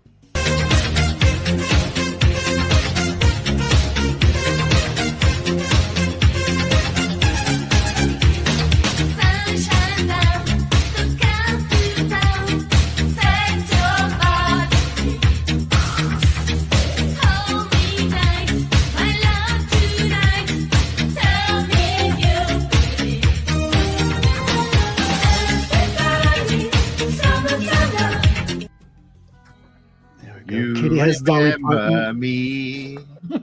That sticks in your head, man. I'm singing love it that all week song. long now. It's a legit good song. It is. If I ever make a movie, I'm gonna put that song in there 18 times. I've already tried to figure out a way to work that song into one of the books I'm writing, but I just don't have I don't have a way to do it without it. Just being have spoiling. Sabrina sing it, Your When actual you- character, Sabrina. So It people who is back my kind of comic, weird how when you similar get, they look, and I knew nothing about Sabrina's existence before this show. So It's Wrangler, a when happy you little accident. so everybody who's backed the comic, when you go to the back of my comic, the section is about the author. It's just going to be a clip of Sabrina singing. That's all you need to know. That's awesome. There's just like a text bubble saying, "You'll remember me." Boys, boys, boys. Frederick, you'll be pleased to know that I showed that clip on the Commandos the other night, but I don't want to rip off you guys, so now I've got a slightly different clip of Sabrina, which is very much like something I would post. You'll see. You'll see. We have some other clips of her as well. Like I've Speaking of got, which, I gotta switch to Frederick's version of her. Hang on. There we go. yes, very appropriate. Because we have this. What are you doing in here? Well, don't stare.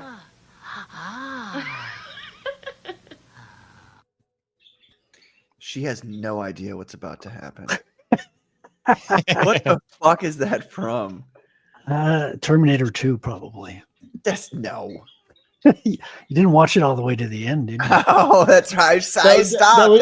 That was the after credit scene. So when they stop the robots and the artificial intelligence, the robots were actually protecting them from the aliens. So The horny aliens. it turns out it's even worse to kill the AI. You see?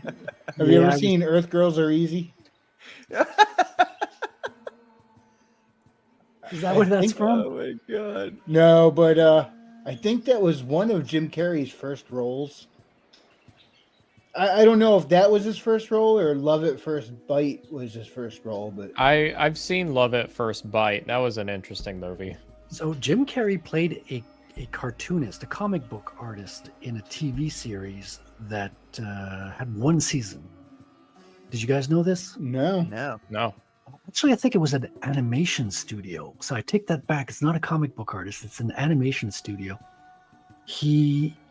I can't remember the name of it. For the life This of me. sounds very familiar.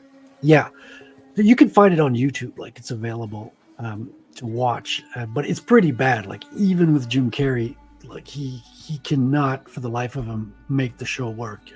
It's so bad, but it's interesting because it's Jim Carrey. So basically, the story is he comes from out of town because he got a letter. He wrote to the owner of the animation studio saying, "I'd love to come down and do an apprenticeship with you guys and get a start a job." And the owner says, "Well, fine, come on down. We'll have a place for you to stay, and you can start your apprenticeship." And then so Jim Carrey drives down, shows up, and the owner dies before he gets there. Oh. And so no one has any knowledge or expectation of him coming down, and he shows up just in time for the funeral, and it's pretty awkward. There's no way this can go off the rails. Right. Well, you would think it would, but it didn't fly. It didn't fly, unfortunately. I think I saw 4 episodes of it. So, there's a scene with the waterbed. Anyways, Jim Carrey. Jim Carrey's Anyways, this music makes me like want to just like instantly re-download. Which one is this? 1 or 2? This is This one. is one. Okay, yeah. It's just the music itself is so iconic that it just makes you just like, wow. And the show's coming out soon, the 2nd season. Oh, it's not. There is no Fallout show. I've got a yes, it's called Denial. I've got a game of I Fallout. don't call 1. retconning denial, all right? There we go. Fight. Finish him. Is that the show where all the Bella Ramsey memes are coming from? The Fallout show? No, that's The Last of Us, which is like, Oh, okay. ugh. I know she's not in. Like, It went guys, the way I of The Last of remember- Us. I remember when my friends who were they used to be my friends until COVID happened, and then they were like, "What? You don't bend the knee like us?" And they were like, obsessed with the Last of Us game. And I looked at it and was just like, this is so fucking like, this is so basic and generic. Like, there's the only exception to that is like the way that they portray zombies being like, like spores that take over, like, like almost like plants or whatever. But like Just mass hysteria. everything it's about kinda that, like- it was so boring, For me, it's kind of like The Walking Dead of like third-person survival games. That's what it always felt like to me, which is like, it's not without its good writing. Like, I actually think the first one is pretty well written, all things considered. But it is very overrated, and it sets some very bad trends in video games. Yeah. Very bad trends. We're still suffering the after effects of it. I always looked at it and was like, I was like, this is going to become woke as fuck. And back then, woke wasn't like a term people had, but like I could taste it. I was like, this is like a liberal's post-apocalypse. You know what I mean? Like, I don't know how else to describe it. I got a similar feeling when I was playing like some of the original Mass Effect games. And for the record, I love like Mass Effect 1 and 2. But I'm like, what's considered Paragon? I'm like, how is this good? Like, Can you please? You played both of them. I only ever played the third one. Why do people hate the third one so much? It's kind of the worst version of the Mass Effect series. Like, let's put it this way. first Mass Effect is kind of like a mostly RPG, but a little bit of a hybrid at the same time. It's an RPG through and through, but there's not so many stats. It's a little open world as well. And it is very, very choice-based. There are some illusion of choices, but for the most part, like, you're given a lot more control over Shepard. You choose what he says a lot more. Second game is kind of like the middle child, where it's like, it's a lot of people's favorite, and I definitely see why. The side quests are great. Probably has one of the better combat systems, and your choices still do matter. The reason why a lot of people hate 3, myself included, is combat is technically the best in the series, but the enemy variety goes right down. Like, really? You're fighting a ton of Cerberus troops throughout the entire game. They make up the vast majority of enemies in the base game. A lot of people hate the ending too. That's like the big one. Even the fixed ending, I don't like it all that much. I think it's very unsatisfying. The biggest thing, though, is that you can tell the game was very rushed. Your choices you made in the previous 2 games, which a big selling point is that your choices in the previous games carry over. This one, it didn't really deliver on many of those at all. Like, very few of them. But it sounds like the important part, the actual gameplay, was still decent from what you're saying. It was like, kind of like, so 2 and 3 for me are kind of like a hybrid between like RPG and like Gears of War. RPG. If you enjoy style, Gears of War, you'll enjoy this to a certain extent at the very And I'm least. probably not thinking when you said the combat was really good, you know me, I'm down for some good button mashing, but it sounds like not that kind of game. It's more kind of like 2 and 3 are very much inspired combat-wise by like the Gears of War series around the time. 1, not so much.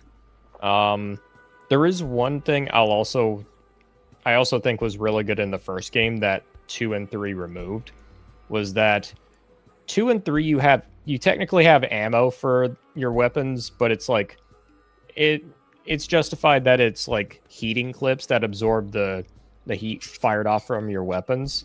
In the first one, they had a really smart compromise where it's like you can fire your weapon technically as rapidly as you want, but each weapon could overheat, and different weapons overheated faster. So it's like you actually had to keep management on it yourself, or it could overheat and it would jam your weapon. It was a really cool mechanic that they removed for 2 and 3. And I really hate that they removed it. So you wanted a little more of that resource balancing aspect to it? Yeah, because BioWare, for the longest time, were pretty famous for it. Like, KOTOR does it well. Baldur's Gate does it well. Neverwinter Nights does it well. Like, they're once upon a time, BioWare was a very, like, they were like a very like tactic RPG studio. They loved like their wargaming tactics, and it bled through into their games in a lot of ways. Yeah, it's just we play different styles of games for the most part. You know me, I play games where once I pick up an upgrade, I can from that point on spam that stuff everywhere, you know? Yeah. So we got a news today from a French magazine about video game Black Flag, the remake from Ubisoft. Huh. They announced it's going to be a studio from Saigon. So the studio that was doing all the water effects, and also the studio that did that pirate game, Skull and Bones, I believe it's called. They're the ones going to be taking over the game, the remake of Black Flag. And I'm very kind of dubious about it, because I know like previous quote unquote remakes were not always an improvement on the part of Ubisoft. So I feel like it's not gonna, like, I'm not too worried if it's like the same studio behind Skull and Bones, because it's like you hear about the actual development cycle of that game. It doesn't really sound like the devs' fault. It's just terrible oversight from Ubisoft. Well, they're going to still be oversighted by Ubisoft. And Yep. apparently they're going to make it more RPG, more inventory stuff. They're going to also expand bring back storylines that were cut from the Jamie the Kid. Apparently had a little bit more storyline. They're going to make more explorable areas on the map of the Caribbean, expand that a little bit, which is nice. I mean, it's one of the people's favorite Assassin's Creed game, and it's the only one I've played so far, so I'm very biased in it, but I do. What does give me pause is whenever Ubisoft says they're going to make something into an RPG. At least from what I've seen Ubisoft does, is that doesn't mean they actually make it a role-playing game. They're just adding levels and HP, like visible HP to everything. Yeah. But Otter, I thought you already had pause. Oh, I see. Because that's what they did with Odyssey, Origins, and even Mirage, I believe. Right. I'm. It sounds like they're doing a similar thing. I got to be real with you guys. I bought 3. Is it?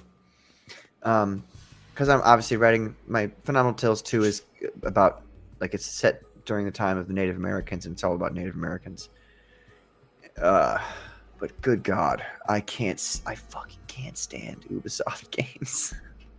Like, I tried, but the game is like, no, you need to do it exactly this way, or we're gonna fail you on the whole mission. And I'm just like, but I didn't get caught. Nobody saw me. I could point you toward a good Ubisoft game. Which one? Like, Far Cry is the only Ubisoft game that I've gone. I don't know. I never played Only Far the Cry. first one I played, because then the rest of them, they're all the same. Like, all Ubisoft games are like the same thing.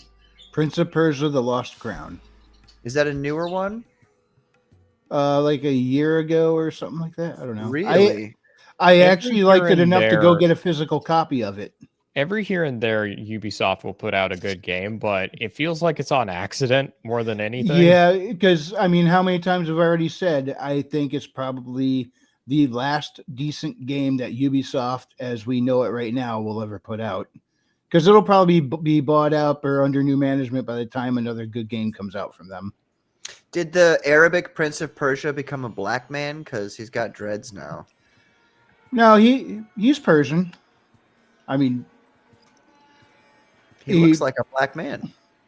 Well, he's dark, but he doesn't look sub-Saharan, and a lot of Persia is in Africa. Because all this Assassin's Creed kind of started as an offshoot of Prince of Persia. I mean, the first one did, right?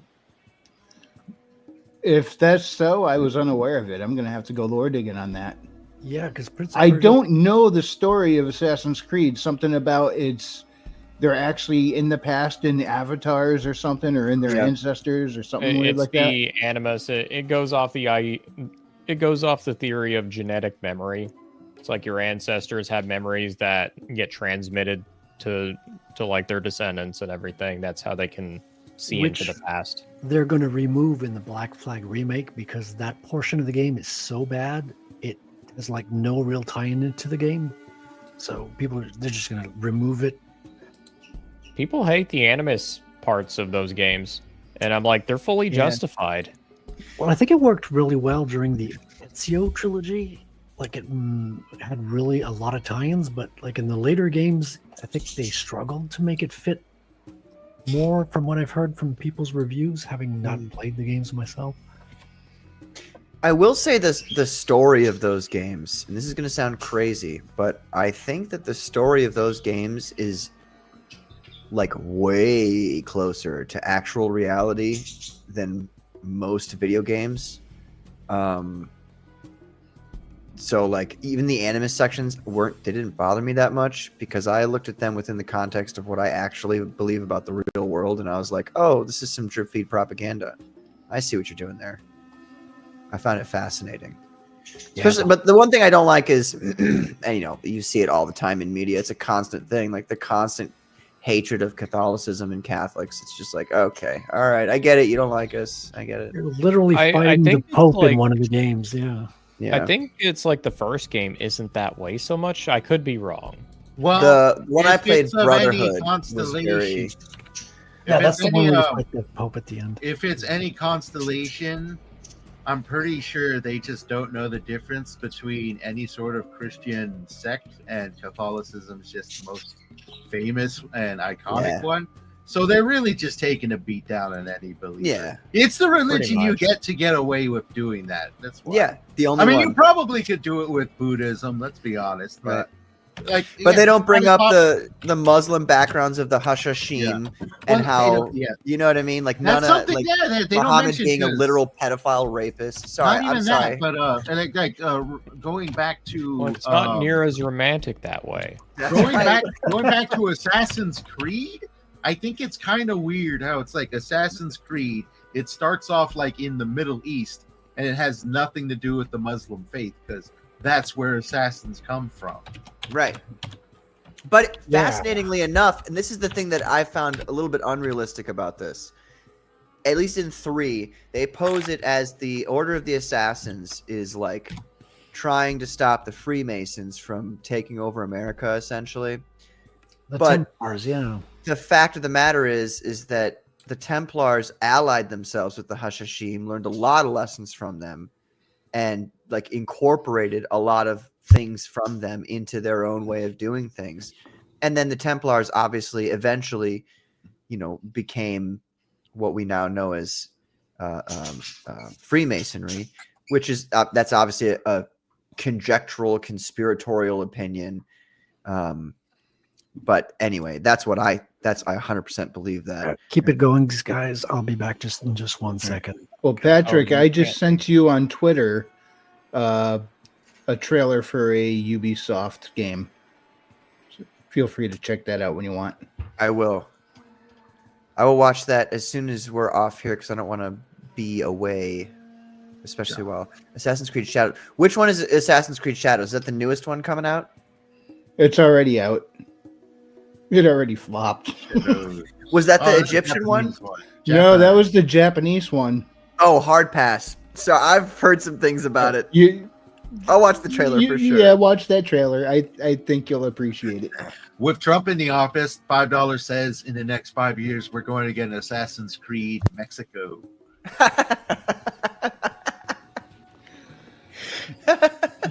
You know how much money though? Think about it. How much money would a game company make if they made like a game that was exclusively about like American Green Berets going into drug dens in Mexico and busting them? You know what Just I'm saying? imagine probably how tons. much people would react if you made a game about building the wall.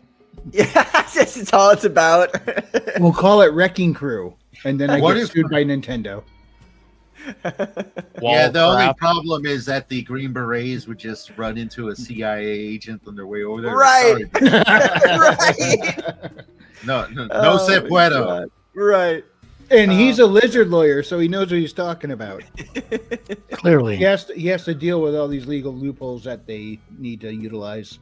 Mm. There is. I did have the because I am actually IRL video editor, and I had the chance to edit a video of like a long conversation with the DEA agent. There's a long-standing feud between the DEA and CIA because the CIA always get in the way of the DEA's job when they get too close, if you will. The Yeah. CIA is just a horrible, horrible group of people at this point. They are responsible for so many deaths across so many countries, needless deaths, and they have a lot of answering to do. And they can't. The problem is they can't do the answering because if they were to be fully upfront about why they engage in the shit they engage in, it would change the world forever. And the people who control the world don't want that to happen. So the CIA, like, you'll just get offed before that ever happens. There needs to be a cleanup in that aisle. There was a joke about the CIA, though. What was it? Oh, my God. I was watching a movie, and he's like, I'm from the CIA. And he said, what was he? Like, just something. Oh, fuck. Oh, it was so funny. I'm sorry. Don't look at me anymore. Wow. I messed the joke up. The show was going really well up to now, Patrick. Right. You just I dropped ruined the it. ball there. How dare you? I'm sure it was really funny. It was really funny. And I was crying like after they said the joke. But anyway. Am I going to have to save the stream now by streaming that $20 video game that pissed off the AAA industry? Yes. Do it. That still cracks me up. And I'm kind of sad. I mean, I don't know if I should be sad or relieved, but people were complaining about the game's difficulty so much that they actually put out a patch to it already to kind of just ease up the difficulty balancing just a bit. And it wasn't much, but Silk Song. Oh yeah. But I mean, after getting my ass completely kicked by Nine Souls, Silk Song it just seems a lot more manageable. It doesn't seem nearly as difficult. Although a speedrunner who already 100% of the game, he claimed that it was more difficult than Nine Souls, but maybe it's just the style of gameplay or combat that I couldn't get a grip on in Nine Souls that I can get a grip on it in Silk Song. So Nine Souls is very heavy parry mechanic. I mean, it's like integral to the combat. And So's Black Flag. It's all parry. You can barely do a first attack if you don't catch them by surprise. You always have to wait to parry and then counter strike. That's the weakest part of the game, to be honest, because I do love that game. Yeah, I mean, and I still say Nine Souls is a phenomenal game. The art, the storyline, the different possibilities of how it can go. And even as much as I struggled with it, the combat mechanics are solid. And when you get the timing down against this particular opponent, it's like an awesome dance where you're in control.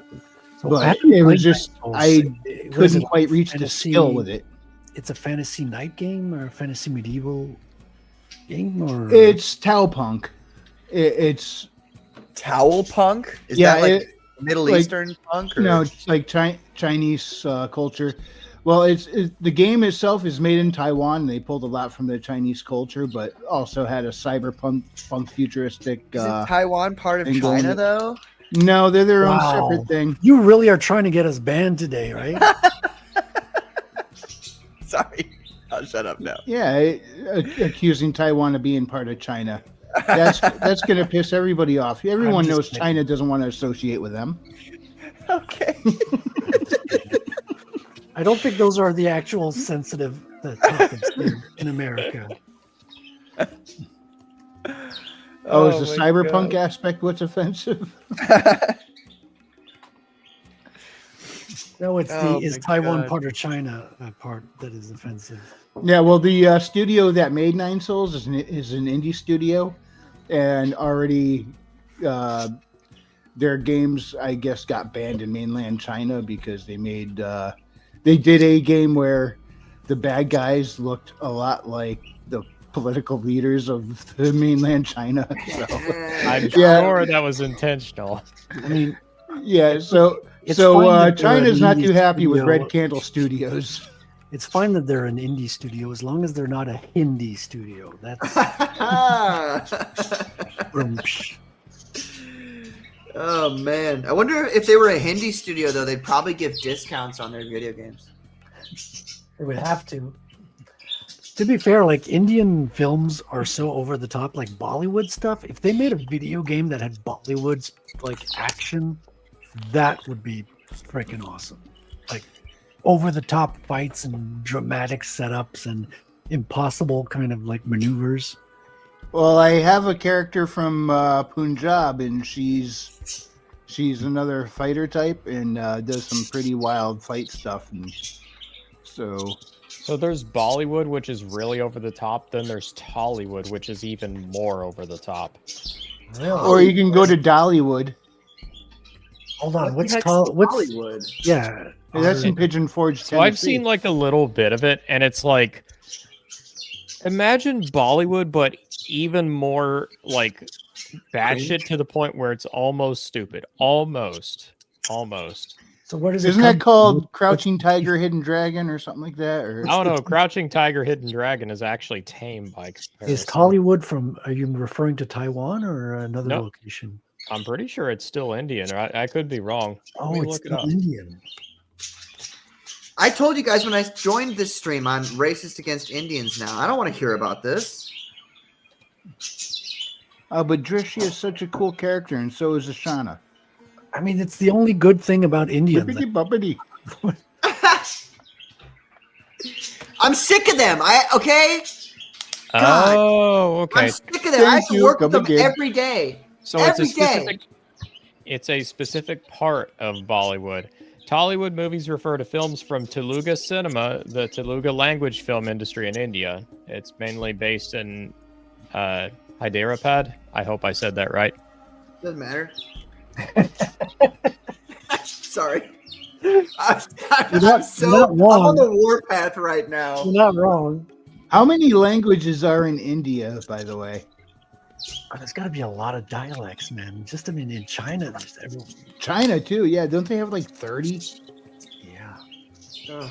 And it's pure chaos in India. Like, I've heard of people going on vacation there and just like, you cannot drive there like you drive here. Oh, like traffic over there is supposed to be the absolute worst. Like, among the worst in the world, in fact. Why would you want to go to vacation? That place is such a shithole. Y'all want to watch a fat man spurg out on Yellow Flash? I think you're talking about the clip we saw on Monday, right, Katie? Yesterday. Yeah, that was bad. Don't spurg out on YouTube. Talking to you, Patrick. Look. If you guys stop talking about Indians, I will. Let me be real with you. I came on the stream and I was like, really like, oh God, I had a horrible day today. And you know who's to blame for that? Take a wild guess. Were you on .cam? No, I was doing customer service at a car dealership. Oh. And you know what? If somebody doxed me and they were like, hey, so-and-so company that employs Patrick Quinlan, he said some really racist things about Indians, I would be like, you know what? I did fucking say those things. Fire me. I've had it. I'm done. I never used to be like this. They made me like this. It's not my fault. Now I want a Slurpee. Thanks, Patrick. Yeah, I mean, they've taken over Canada as well. Like, it's pretty crazy. Like, I used to have an internet company that I was using, and at one point I was having technical issues, and I had gotten an email that they were sold to another company. So I didn't think of anything of it. Like, who cares, right? But I called for technical support. Now, they speak French, but it was a completely different French. Like, they were not using the same vocabulary, the same words, the same expressions. Bonjour, buddy. I could not understand them. I was like, you need to transfer me to another guy because I don't. Can you send me to a Québécois? So it really depends on how heavy the accent is and also how well versed they are in like your language, because it's like they'll either speak very clearly like English, French, whatever you want, or if it's like poor language skills, or like they haven't spent enough time, or they just simply don't give a shit, then you hear more like actual like Indian language in there than like your actual language. I am looking for number Johnny 5. Yeah, they were not Indian though. They were like Arabic. And when I asked for someone else who was Québécois that I could speak to understand, I quickly understand there was none. It was just Arabic people over here. They hired just within their own people. Yeah. Which we're the only ones who don't do that. That they come over to your country and then they're like, we're only going to hire people from our country. Yeah, fuck the people who live here. They just hire people that are from their country, bring them over here, get an easy ride, and then we're all here. I don't want to be racist, so fuck white people. It's sickening. Look, I don't want to be racist either, but you come from a culture that literally worships demon gods. You're bound to not be on their same page as the people here. Yeah. Figure it the fuck out. Like either I'm on the warpath right now. Go the fuck home. Either convert and figure out the fuck what's going on in these countries and the way our culture is, so that you understand why our culture works and why the fuck you want to come here, or go the fuck home. I'm so sick of this shit. Multiculturalism. Okay, I'm gonna go smoke a cigarette. I'll be back in a second. Sorry. Meanwhile, I'm just over here wondering, do I want to use Kali as a good guy or bad guy? Multiculturalism is a disease, I tell you. If you move to another country, I think you are bound, like culture bound, to learn that other culture and embrace that other culture. Yeah. No, they make fun of us because they know we are getting shafted. They're just all like they're the ones that are getting the good end of the deal. So they're taking advantage of us and they're snickering, man. They're like, yeah, stupid people. They're just giving us everything. And they're openly, you got Indian people openly saying on video, we're taking over Canada now. This is ours. So I've met some nice Indians. So in my lifetime, I've met just as many though that are like uber racist, like fucking racist. Some of the most racist I've seen.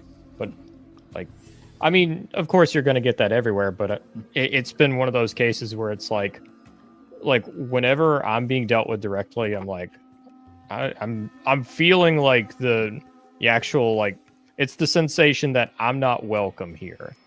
I've been lucky. All the folks from India that I've met and interacted with have been really cool. I've met some really cool ones too. That's the thing. But it's like whenever you like, it's been one of those things where it's like whenever you notice it, it's really pronounced. Yeah. And then some of the ladies from there I met were like drop dead gorgeous.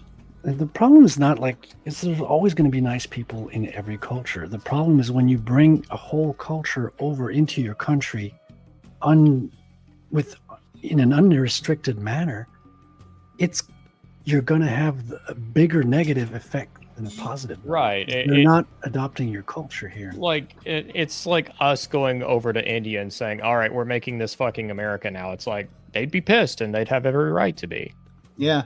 You mean I can't go over there and make a big beefy burger shack? It might not go over well. Fine. Then I'll move over to Persia and see if they like my bacon cheeseburgers. They may like it. Hey man, bacon cheeseburgers prevent you from being 98% prevention rate of being a terrorist. I'll tell you. Just keep eating those bacon burgers. Highly recommend it. Pork? Well, bacon is pork. Or am I thinking wrong? It's like and pork is not in vogue over in Persia lately. Well, it's like doesn't Islam like what's the food that's considered holy, like they cannot eat?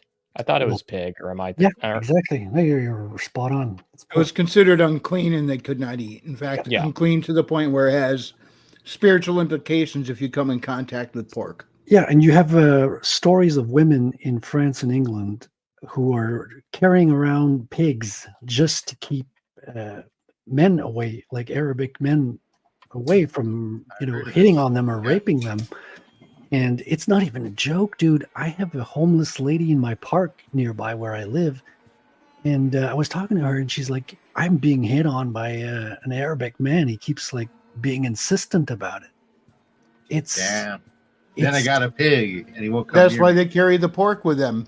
Arabic men see women with pork the way we see women with nose rings. I will say this history has some really insane moments in it. Sounds like one of them. Yeah. Oh, yeah.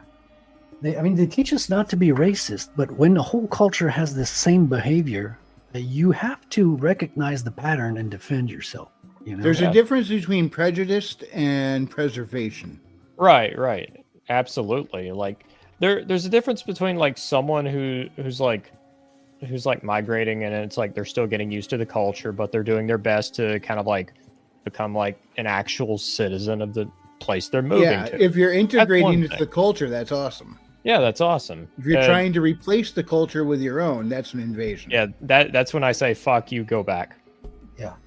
And I still I know it's the accepted term, but I still don't like the word racist. It's just not it was invented by the definitionally doesn't match. But ethnic doesn't roll off the tongue so well. It's a manipulation tactic. Yeah, it was created by the Bolsheviks. Tactic.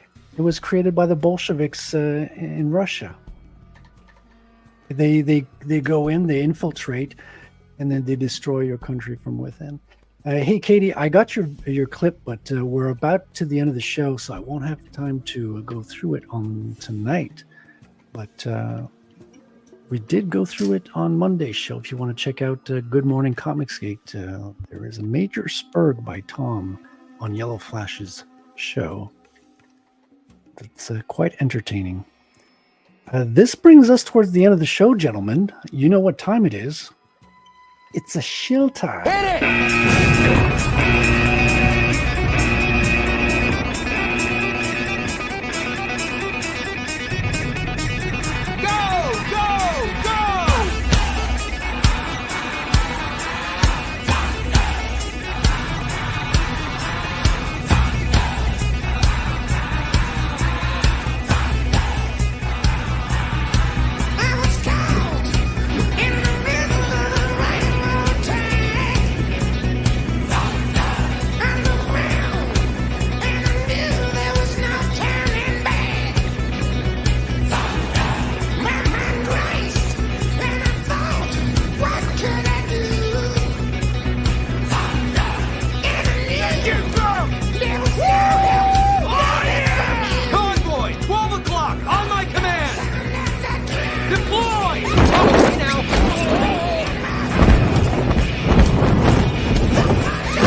Shit! Oh, there they are. Look at these gorgeous sons of bitches. That's right. These gorgeous sons of bitches are my crew here. I know I'm gorgeous. We'll start with you, gorgeous Lord Otter. Well, I am just getting ready for the release of my second book. That is The Shadow of Twin Moons, the sequel to The Curse of the Star Raids. So this will be the second entry in the Steel and Stormbright saga. So if you're in the mood for swords and sorcery about brotherhood with some nice internal illustrations as well, give it a look out. Yeah, especially if you're in the mood for something along the lines of Lankmar, Conan, or even some anime and manga along the lines of like Vinland Saga or Full Metal Alchemist. It hits a lot of similar beats. I think you'll enjoy it. It'll be coming out this October. Similarly, Curse of the Star Raids is a lot of fun. I know a lot of people have liked it from what they've told me. You can find that on Amazon and Barnes & Noble. So right, give that you one have a to look. start with the first book before you get to the second book. Yeah. It is a direct continuation. Oh, yeah.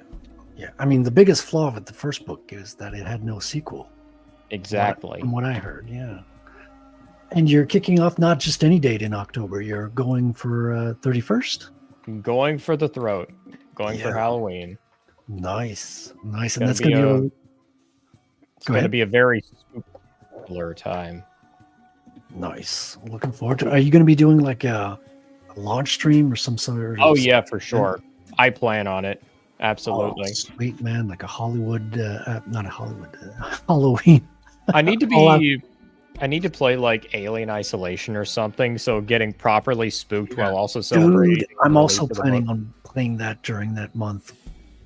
It'll be interesting. I mean, it's a great game. I love Alien Isolation. I bought it a month or so ago, or maybe multiple months now. Time seems to be going faster and faster, but I was putting it off until Halloween. I'm like, it's a Halloween kind of vibe. It's a horror. We should have a horror game stream. We all play a horror game.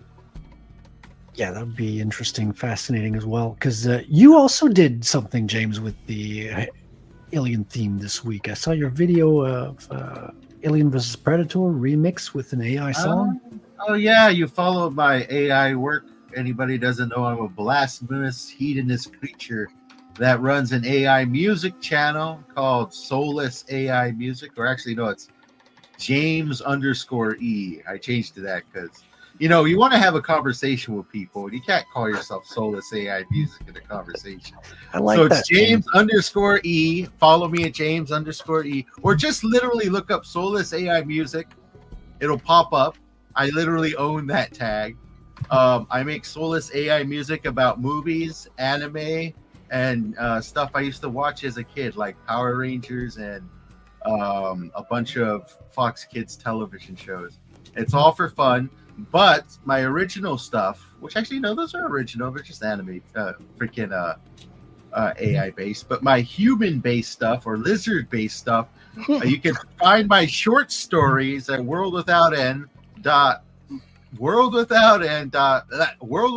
lore frederickguimont.substack.com, where I'm currently finishing up the mid-season finale of my current short story series, The Villain, and I'm prepping to launch my second series, which you will hear about soon. A few of you have already seen the beta trailers. I'm going to shape those up, and they should be done by the end of the month, which will be around launch time for my new series, so stay tuned for that. Lizard stuff. Are you an Archon? I don't know what an Archon is, but they sound tasty. Archons. Tastes just like crickets, James. Okay, sweet. Yeah, your trailers have been getting better and better. Like I've been getting behind the scenes previews, and it's fascinating to watch those evolve. I'm going to need to take notes and lessons as well, because I'm in the trailer making time of my career as well. People think they can just throw trailers together. I was born in the trailer, forged by the trailers, molded by it. Trailer trash, even. Yes. I've dived into many a trailer dumpsters. I've only lived in a trailer, single wide. Double wide. I can't make a trailer for squat, unfortunately. I live in a van down by the river. Nice. Oh, that was the best sketch. R.I.P. Farley, Chris Farley, man. That was like, yeah, everybody wanted to laugh who was in that skit. You can see it on their face; they're holding back laughs. Do you want to That's end what's so up great with about a lot of game? those Saturday Night Live skits. It's like you can tell they're just trying to like not laugh. Yeah, those were the good years, man. Recently they've been going through a dark period. I mean, no one's back watching when they it cared anymore. about the craft rather than the message. Mm-hmm. Speaking of which, brings us to Patrick. Patrick, where can people find you, and what are you working on currently? You can find me on PQ Comics with an X on Twitter. That's my only social media account. And then you can find me PQ Vox, VOX, on YouTube, where we do the Comicsgate Commandos, which is now every Saturday night. We're going to have Frost Comics on for this edition's, the 77th. Oh, wow. yeah. Wow. A number of perfection. Wow. Pretty cool. Wow. With Frost. Wow. with Frost Comics. It's going to be a great I need time. to get a clip of Owen Benjamin. Wow. Owen, what's his name? Wow. I'm gonna grab that right now for the show. and I think you guys all will enjoy the version of Sabrina that I put on the show. Oh, well, we're going to have to tune in just to watch her. Yes. You better Sabrina be is good to such my a girl, joy. Patrick. Oh, don't worry. I think you'll be like, this is exactly the kind of thing Patrick would do. I think you'll enjoy it. I'm going to be skeptical until I see it, but I'll give you benefit of the doubt. Frederick's And, just gonna be like, I'm so happy right now. I shared a little image of what's coming up next. I'm finishing fulfillment for Phenomenon 2 tomorrow and Thursday. And next on the docket is Phenomenal Tales 2, which the Phenomenal Tales 2 aspect is it's going to be kind of downplayed. Not that it isn't a Phenomenal Tales, but this story is called River of Blood. And so I just, I really like that title. Tells that you're going back in history a little bit. That's right. This is in the 1500s. We're going to be, it's an entire story that revolves around Native Americans. And it's actually, so there's two aspects to the story. And one of the aspects of the story is actually based on a real life. A lot of things in Phenomenon and Phenomenal Tales are actually based on real life. The whole universe is based on real life events that people have said have happened. Oftentimes these are things that people say didn't happen, the authorities, if you will. But I don't believe those guys. So this is a story. There's two stories actually inside of River of Blood. And one of them is about the man-eating demon monster known as the Wetiko or Wendigo in some versions we have of it. those in Canada.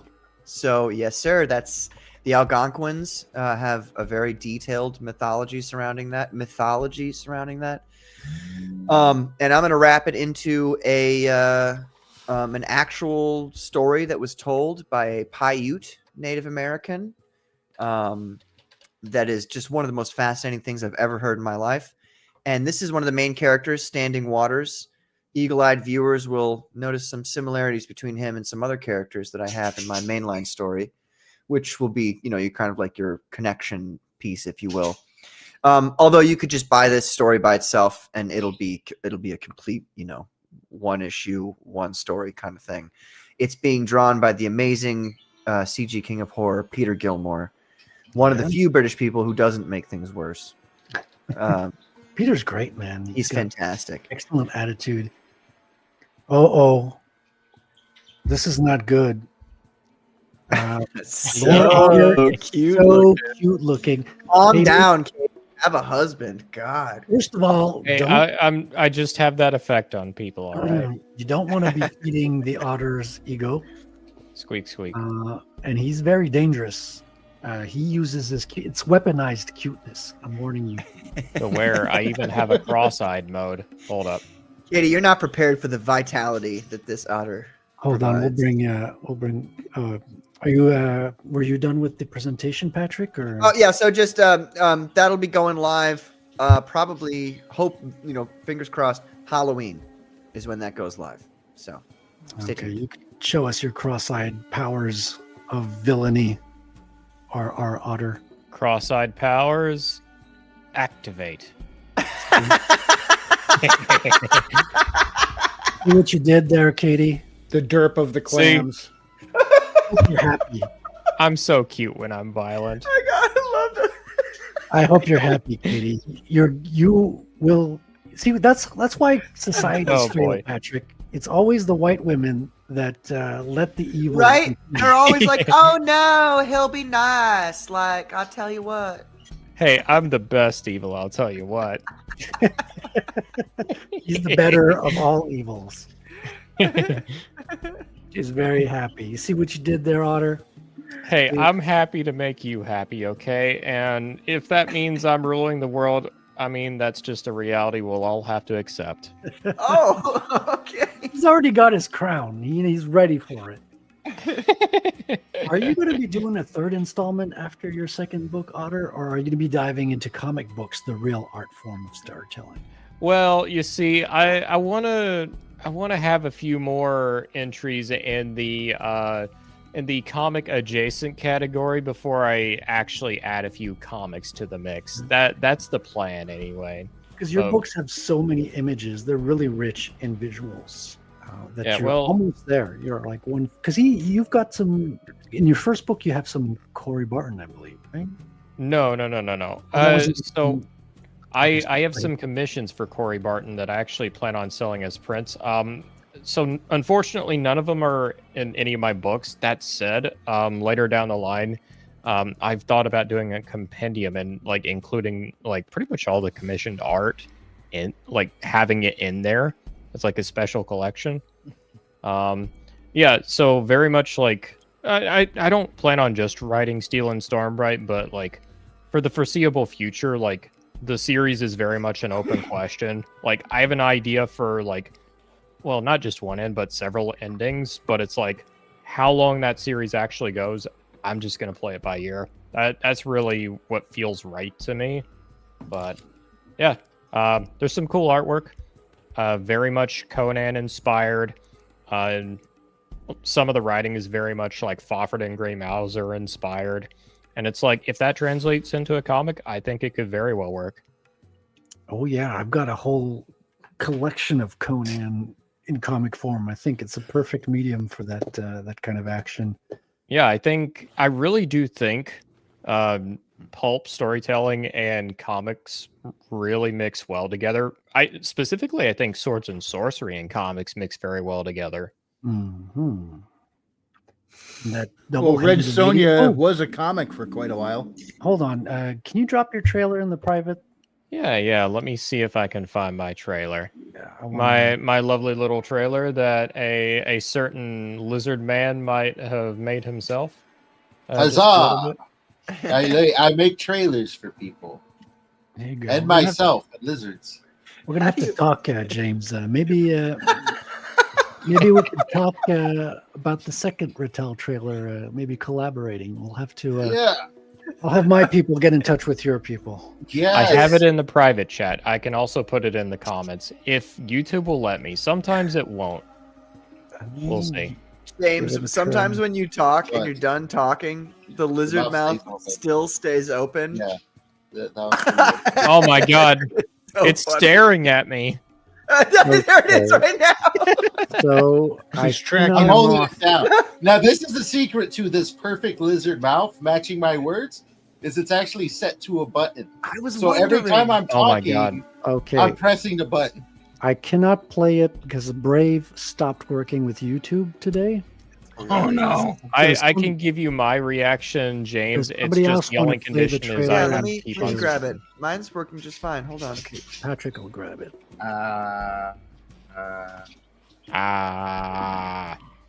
Because I have there's a many sexy forms, lady with Pat. 2 heads in there. I think it's worth everybody's time. 2 heads, but only. Only 2 boobs. That's right. Yeah. 2 heads, 2 boobs. I don't have a We head need 3 anymore. boobs. You see, I'm just we a need- sweet roll. Well, funny you should mention that. I actually do have a character in this upcoming book that has 2 heads and 2 boobs. Wow. Is the brain in the boobs? Exactly. You'll have to feel her up to find out, James. Does it have 2 little arms in the 3rd middle boob? Oh my You god! don't wanna Can you know. imagine Trust if you were like, "Yeah," and then like 2 little hands were like, "Yes." There No, we go. stop. Let's just put it this way. Wait, Book 2 sorry. is all about duality. Ready? Ready. All right.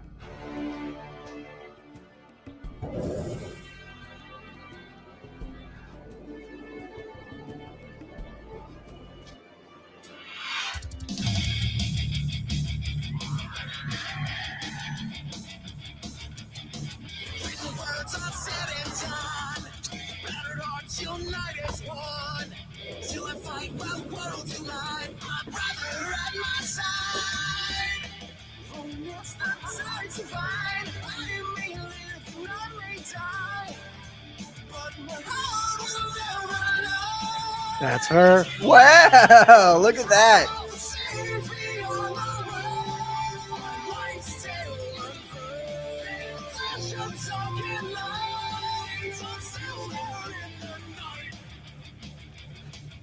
Trailers Now, are free, but Lord I do Otter, ask you had a to, different trailer before this, right? Didn't you? There was something before this Might have that been. you'd shown about. When about did I that show it? before. I want to say it was the last time I was on. I don't remember. What, 2 weeks, 3 weeks ago? 3 weeks ago? I don't know. I think it was the same trailer, actually. Yeah. Because that's the first time I've seen that trailer. And that trailer is a bomber, dude. That's awesome. Yeah. Well, thanks, man. I actually got to help write the lyrics. Yeah. That was Evlay Music that did the song there. He was like, He's "Hey, man, badass. you wanna write up some lyrics for me?" And what I didn't realize at the time was he was supposed to create a riff first, and then I would make the lyrics. But what happened was I made the lyrics, sent it to him. He's like, "Oh, you already made the lyrics. Let me try and make a theme out of this." And it turns out really well. I'm like, "Oh, okay." Yeah, that's sick. So he makes the music himself, or is it like AI, or what's the? No, he No, did the he's a music musician. himself. Because I wasn't sure because the vocals sounded like a real person, but the instrumentals were so clean. I thought maybe it could be AI. No, he did several takes on some bits on that. Him and I also went a bit back and forth on some of the lyrics. I did have to change a few things around, kind of like make it a little more concise. And he basically put like the finer touches on it. So it's Very skilled not artist. AI. I actually made a point for the artwork and for the marketing for it not to be AI. Nice. I like that a lot. My trailer, on the other hand, will be 100% AI. I know, right? Got to balance out the universe there.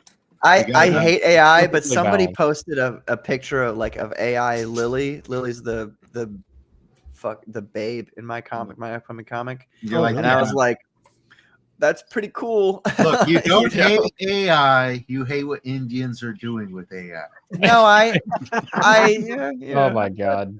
I'm saying I've seen a lot of great AI creations. made I with do Muslims. apologize for my racist Indian outburst earlier. You're not wrong. It's not racist. Like I've heard those stories. All right, now All I I'm can say offended. is I'm thank offended you, by your come again. apology now. I think your apology is more offensive than anything you've said before. Yes, Trying to Frederick survive. is Canadian, and he knows what a real apology should be. Well, first of all, And it's your culturally apology is not appropriating good. Canadians. Like, who do you think you are? Frederick's Canadian. That was a brilliant joke. Thanks for the setup, Wrangler. James, you were cut off. You were saying you worked Yeah. on the trailer for Otter, right? Yes, the only thing that I ask is that you watch whatever AI song/music video I send your way one time and give me your honest opinion. I will do that. And then you get a free trailer, or you get a free trailer, either or, because that's what free means. But I appreciate it if you would watch the AI. For sure. The problem is for you that if you try to give me a free trailer, you can't use AI for it. You know? No, that trailer you saw is 100% AI free. I asked the Okay. client before. The only AI I actually use my trailers is for my trailers, or if I hate Fair it. enough. Fair enough. Or if you don't have your own music either, because like, Well, yeah, that won't be a get your problem with own me. music. I've written. There's a theme song for Phenomenon that I wrote and my brother and I recorded together. So that's true. Nice. Does it go something like do do do do Phenomenon. phenomenon? No. Do, do, do. Yeah, Frederick, can I show that real quick? Yeah, please do. You mean- I know we don't have time for it, but I did want to show you guys because I'd mentioned the last Yeah, time my I was on- producer is signaling me wildly. I know. Stalker Gamma. Remember when I mentioned that to you guys? Stalker Gamma. No, I don't actually. I do. knew not a I vaguely. I I- remember you Calm down. talking to me, but I don't remember what you were saying. Is it a comic book version of Stalker, the video game? It is in fact Stalker the video game. The first Is it really? 3 of them, like combined together. Really?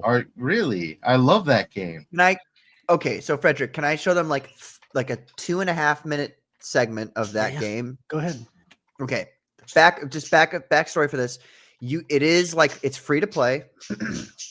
You don't actually have to buy the first 3 Stalker games. Me gusta. But it is like if you guys are into modding and shit, then you probably won't have any issues figuring out how to download it and all that. Okay. It is a little involved to like download and get going. That's all I would say. Sounds like a But challenge. if you follow the Discord step by step, you'll be totally Okay. fine. So this is Operator Drewski. If you guys ever heard of him, he does a lot of first person shooter videos. So I'll skip through this video, but this is just kind of what this game is like. Shoot.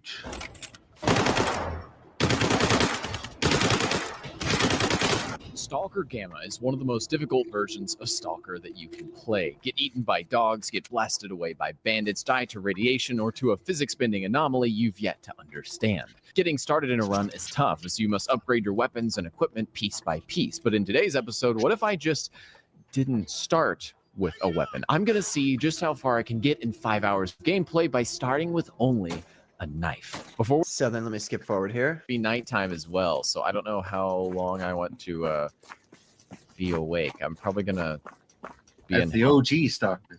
like Yeah. drink and smoke cigarettes. But or obviously, something you know, until I it get looks tired. really beautiful. That now, does yeah. actually increase your So they gave like ability a to texture go ahead and start update. smoking Yeah, now. and lighting and texture Over mostly. 2015. I see era, why you like the game you're now. probably- Does it got an original mode with definitely the original suggested. lighting? and Very texture? challenging. But No, I'm not playing I'm like the so hardest difficulty, so starting Gamma with is the a worst. Yay! So, it's a mod I pack. need to eat like So meat you and can Patrick, cheese you in made the it game. so long in the show without Probably being called gay. I know. You know, it has to happen every show. Well, you are gay. Thanks, James. You Sylvia taught us that much. you have to oh yeah, there's an emission right now. If you go outside when this happens, you're instantly dead. Oh yeah, those are the funnest parts of the game. They make it so horrific. Dude, the emissions in Gamma are way more immersive and scarier than they are in Stalker 2 The or any of the regular other Stalker. Stalker games. Wow. Because like and it's funny, like at this point I kind of have PTSD Sunlight. I So was this is a camping with my buddy Fallout type Matthew. situation, right? We were both Not living in similar really. houses Not from each yeah, other. not the same. It's So- honestly more woke up, hardcore we than looked at each Fallout. other, Like go, remove yeah. tons of the Not just like cheesy layers level dudes in and Fort. just replace it with Russia. Add more Russia. Yeah. Ah. And it's very much like in Fallout, you know, you get like a million different weapons and they're all in your inventory and you have ammo for all of them. This game is like, oh, I've got 12 shots of 9mm that only applies to this gun. Is that a ladder? A what now? A ladder. This game takes place in Ukraine, I believe. Yeah, it's in the The Ukraine. Russian cars. There's one type of Russian car, the Oh, ladders. probably Yeah. then, because like the guys that made this were from Ukraine. So, Yeah. unfortunately, a few of them died in the war, which explains some of the setbacks in the latest Stalker game. I'm trying Well, to also remember they had whether it was- Russian programmers on the first few games as well. Wow. And so now I'm that they're like, trying- fuck Russia, it's kind of difficult to. Was you it know. this team or the Metro team that literally had like their power flickering in and out while they were developing? Oh, I That's had that happen probably in my job both. here. That's I had probably that happen both in of them. Quebec. Yeah, The I Metro mean, like this was team- before the whole like Ukraine invasion. By the way, like it was years. Oh, before. this game was way before. It's the sequel when the Ukraine invasion happened, and at least one key developer died in the first year of the war. So when you're Yeah. playing this, Patrick, does your mind go like generating story ideas as well? Like, is this Mine does. like This is like- inspirational? So all my story ideas, with the exception of Phenomenal Tales stories, like the story for Phenomenon is already completely fleshed out. So there's nothing new that happens there. This Okay. game does provide a lot of inspiration for like weapons people use. Like, Yeah. I will say in Phenomenon 3, we're going to see some what in this game you would call anomalies, like things where the Earth is just like fuck you, and it does things like for reason like you can't explain why the Earth reacts this way. So like as an example, there's things called whirligigs in this game, which are like it's an anomaly where if you happen to wander into it, like you'll get sucked up and spun around and then exploded. Into Oh, a I million bloody remember that pieces. son of a bitch. Yeah, That killed me. yeah.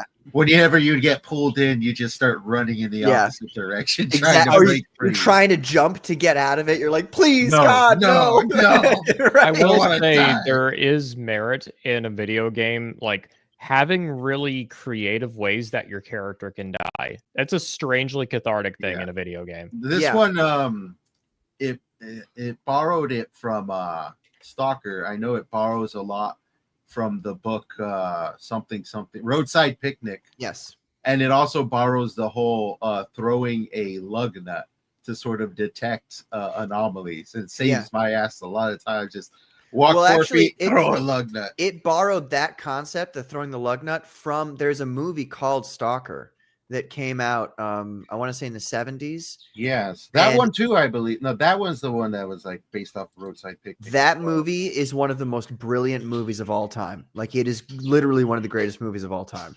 And if you Wow. guys get the chance to watch it, I would highly recommend it. Now, to be fair with you, it's not an action movie. It's more of like a philosophical kind of thing.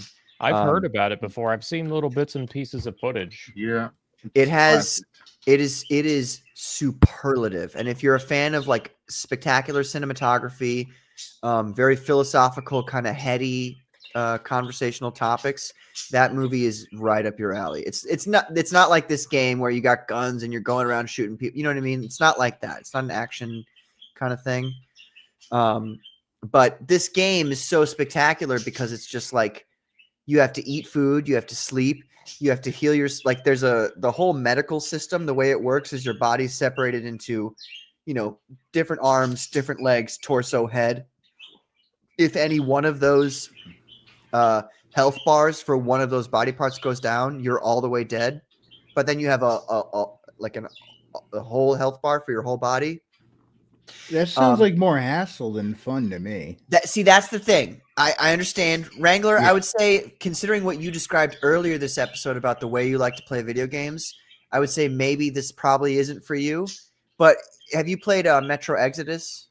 This is like a No. hardcore survival. Wrangler. I grew up in arcades. I I used to love the plunk in the Metro quarters series. and button mash. I would That's say, what I Wrangler, like, if you play the action. Metro games and you like to play them on harder difficulties, if you play them and you enjoy them, and then you go, oh, I enjoy these Hold so on, much. I what, wanna what's play them the on hard." Metro game?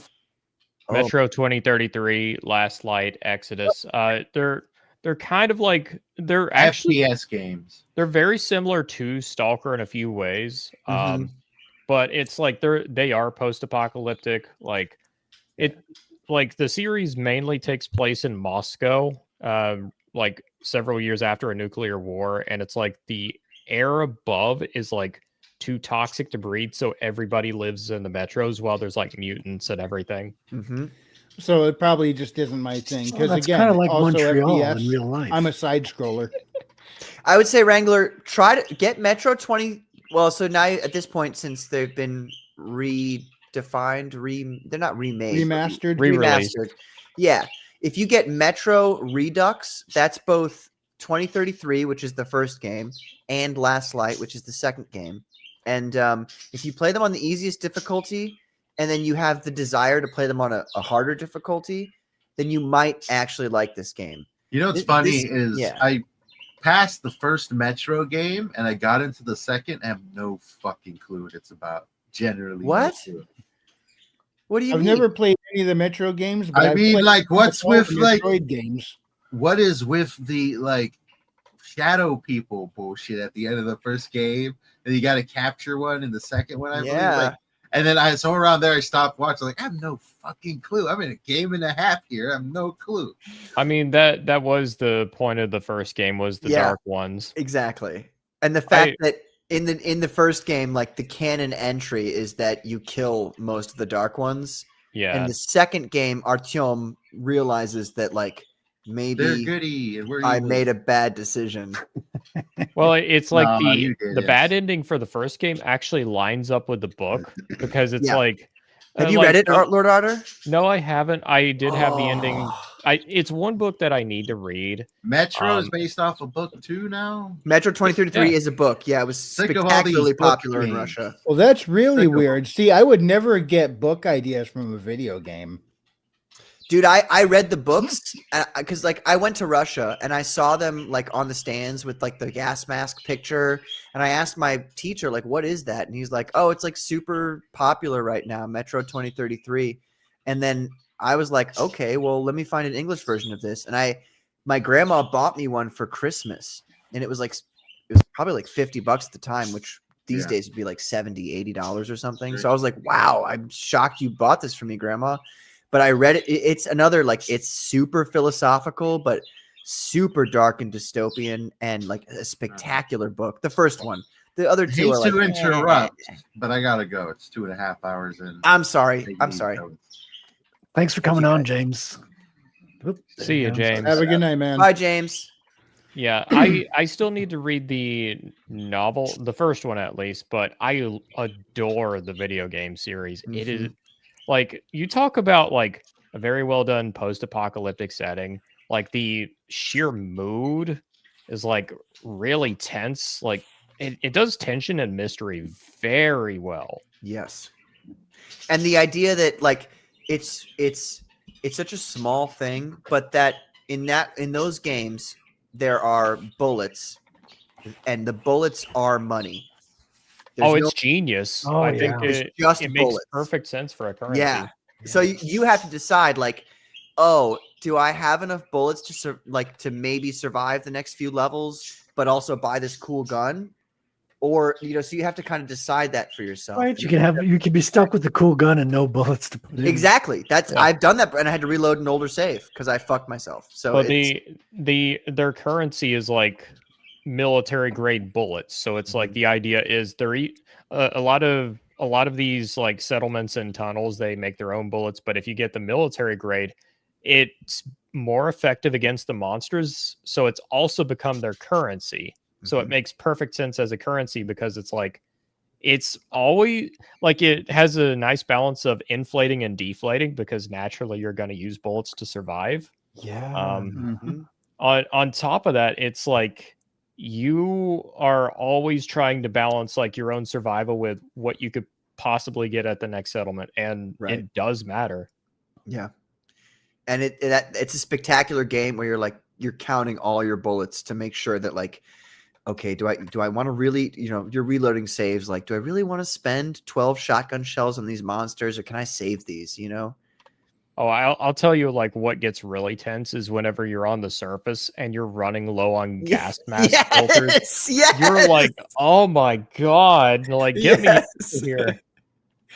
Oh man, those games. And then Exodus kind of does a turn, but it does.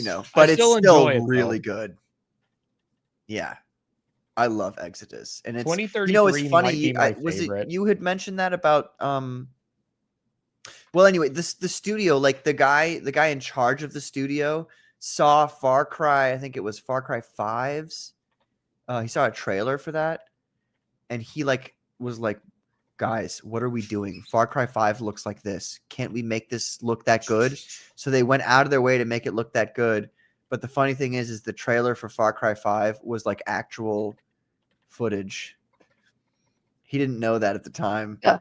So he kind of like forced his whole development team to make like photorealistic shit in the main game because he was worried about Far Cry. I mean, their team does excellent work. They're an excellent AA studio. Yeah. All of their games still hold up. Like even 2033, which is their oldest game, I still think it has a really strong art style that makes it age very well. Oh yeah. It's spectacular. Metro 2033 is like one of those games that is literally my favorite game of all time. Like I've got a few of those, my favorite games of all time. Metal Gear Solid 5, Metro 2033, and probably Fallout 3. Just like if you were to, like if it's so good. If you haven't played those games, I'd highly recommend it. Wrangler, you've got to try it. Vegas?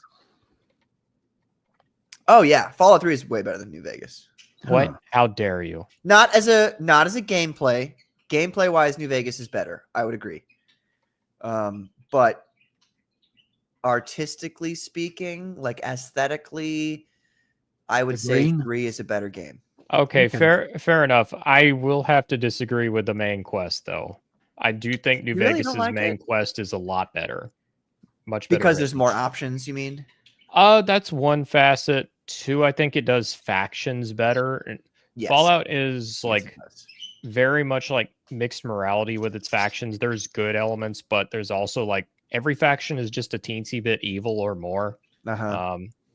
Fallout 3 does kind of this is probably the biggest knock I'll give against Fallout 3, which is it makes the Brotherhood of Steel the Knights in White Armor, which is not what the Brotherhood of Steel are.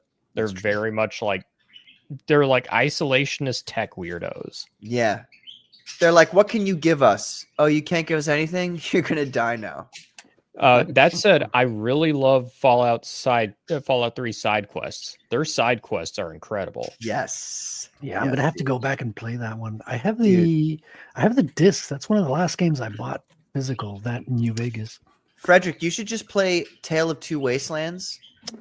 Yeah, I know, but I'm already like almost done with my Fallout New Vegas playthrough.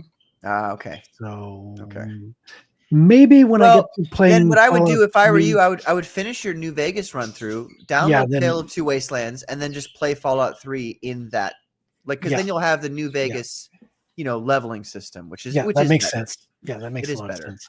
Yeah, for sure. I'm playing Black Flag right now and having the time of my life, being a pirate on the seas. Still. You've been saying that for like 3 months now.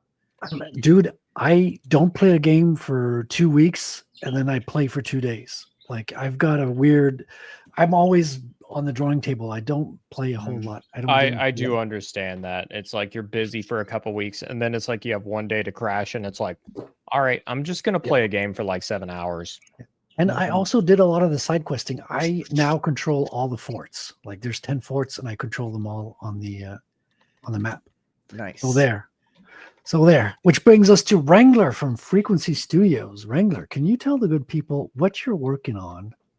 Tell us all the deets and where can people find you? I guess not.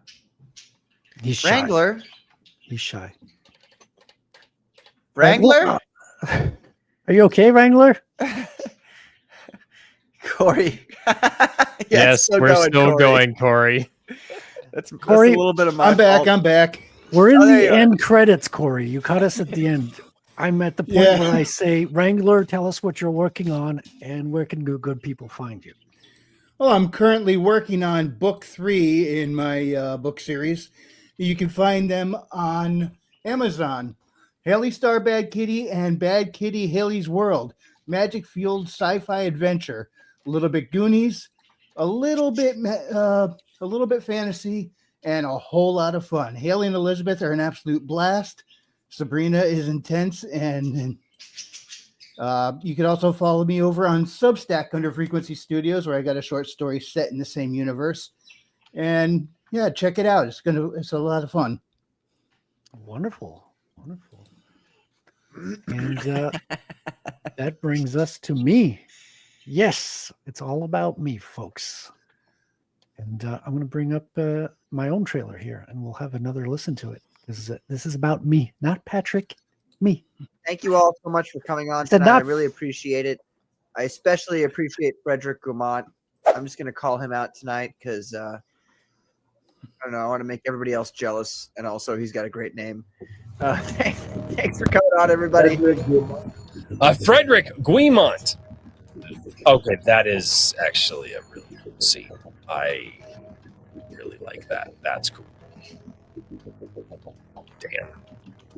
That looks really cool, Frederic. Frederic, what are you working on right now, man?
We're currently at 33 backers. Please consider supporting this book to take us off the 33 Illuminati confirmed number, and we can go back to normal human numbers and slowly creep up towards the second milestone. It will be the second trading card, because now we've just passed 1,000. I just sent out a vote on the trading cards, which actually I can bring that up quickly before we end the show.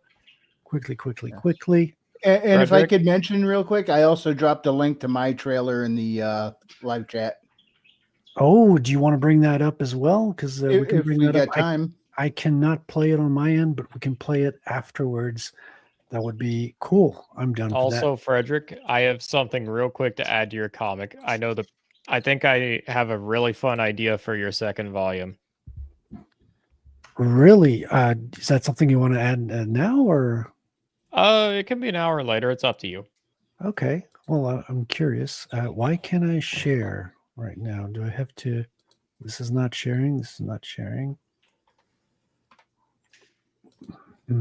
Share screen. It's not working. Or is it? I've shared the link that Wrangler shared. Oh, could it be that? Yes. Okay. Well, we'll hit Wrangler's trailer then. Let's do that.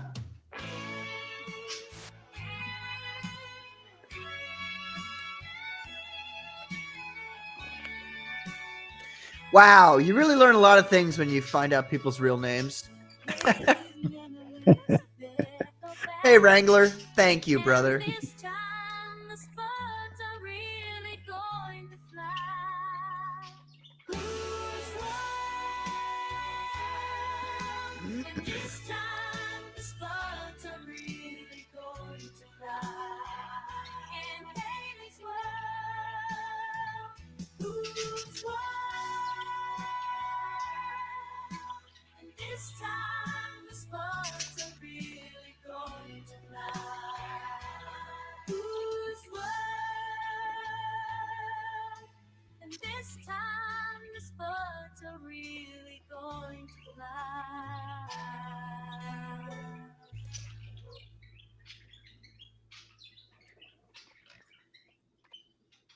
All right. Thank you. James Esparza made that one as well. So where am I? I'm sharing mine, but I can't bring it up for some reason. Weird. I haven't heard that one referenced in about a couple months at least. Yeah. Okay, it's starting to fade away. Weird. But then it just pops up out of nowhere again every time. Add to stage. Did we lose Otter? Wow, he was sick of it. He was sick of your shit, Frederic. My computer's acting up. Like nothing's working right now. Like I'm hitting add to stage for Wrangler, for Otter. There we go. Yeah, like last night when I was trying to end my show, the slider bar disappeared and I couldn't scroll up in my media assets to hit the Jewish space lasers at the end or stop the music from repeating. Billy Bob had to end the stream for me.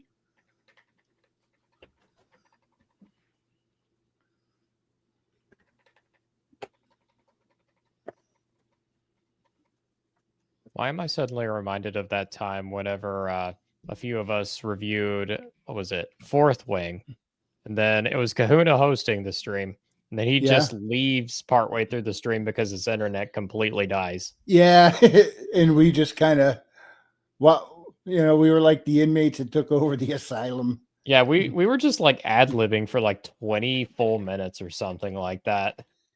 I was more fascinated with the ideas and concepts in the book than the story itself. It had some interesting ideas, but some very wonky execution. Yeah, but I mean, I kind of liked the magic system. I like some of the characters and concept for the villains. I did that whole video about indie characters that could take down a Venom. I think there was some cool stuff in there, and there's a lot of missed opportunities in that. It's like if they get rid of the useless smut and go with the opportunities that were actually presented organically in the story, it could have been a lot of fun. It could have been a great adventure. Been a lot better. I don't want. We're not the target audience. What I see as a bug, her target audience sees as a feature. I got to remember that. But man, there was missed opportunities with such cool things. Okay, can you guys hear me? Frederic, close your DMs. Oh shit! Oh, you showed everybody that Katie's like trying to help you and support you. She's just telling me how cute Otter Oh is. my god, dude. Okay, I just wanted to bring this up because this is the vote for the card, for the trading card, and this is how freaking close it is, man. It was like it started out with Razum, the psychic spy. I'll just give you a little close. Did she not win? Well, she was leading in the beginning, and then Ratel came in, booming past her. Really? Yeah, and now I'm gonna do a refresh. It's been head to head for the last. I voted it was 45. Ironically, my second choice got the least amount. 42 to 40. Wow. And the Tiger Twins is 13, and we finally got a couple of votes for Toxic the Trucker. I guess that means that most of your fans are gay men. I mean, it's half by the and way, half. Frederic, what do you think of my idea? Say again. What do you think of my idea for another possible card? Team ups. Yeah, Marvel cards used to have those. I would have those like coming in later down the line once I'm done with the main characters. I could bring in team ups and other aspects of the story. That's a great idea. I mean, I might see it differently after I read the book, but right now I kind of see Toxic and Ratel as kind of two sides of the same. Like they look like they would need each other. I have to concur with Corey on this one. There's no proof of the tri-boob unless you show it. Right. Okay, you guys haven't even received my comics in the mail yet. Okay, Wrangler's getting his like within the next week. He'll let you know. He'll tell you. Wrangler, we're gonna have to do a review of Patrick's. Yeah, you should. And you guys need to be meaner this time. Right. I mean, Patrick, I'm gonna call you French Canadian names and do French Canadian curses and slurs. And Patrick, I'm going to be looking for some feats and abilities out of Blue Rose, and after I get a good idea of what she's capable of, I might want to do a matchup between her and Sabrina. I was afraid you would finish your sentence after feats. So yeah, I also thought he was into Blue Rose. I was like, oh God, and then you said and abilities, and I was like, oh, okay, cool. We got a Quentin Tarantino on our hands. Patrick, take a look. This is her potential opponent right here on the screen. Hey, I'll tell you what, you are 100% gonna see Blue Rose's feats and abilities in this book. 100%. Awesome. This book really showcases her superpowers. All right, I'm going to draw Blue Rose's feet now. Are you happy? Are you happy? Is that what you want? No, I actually don't want that. Right. I want you to draw those boots though that I sent you, because the way that Andrew Scott Marshall drew them was see, the problem, Patrick, is I've got a perfectly naked drawing of her, and if I put clothes on her, Corey's gonna get mad. Yeah, it's almost like my characters are like realistic and wear clothes. It's crazy. I mean, I think Corey's already upset that I put lines over her derriere. Yeah, I'll have you know, Patrick, that realistic characters don't wear clothes. Oh, this is her. They are constantly in all the CIA agents in the nude. There you go. Before we end, many cases. Otter, do you want to share your idea or your comment you had about Ratel? Wait, oh yeah, I just thought of it. Ratel Tua. He goes against Tua coin.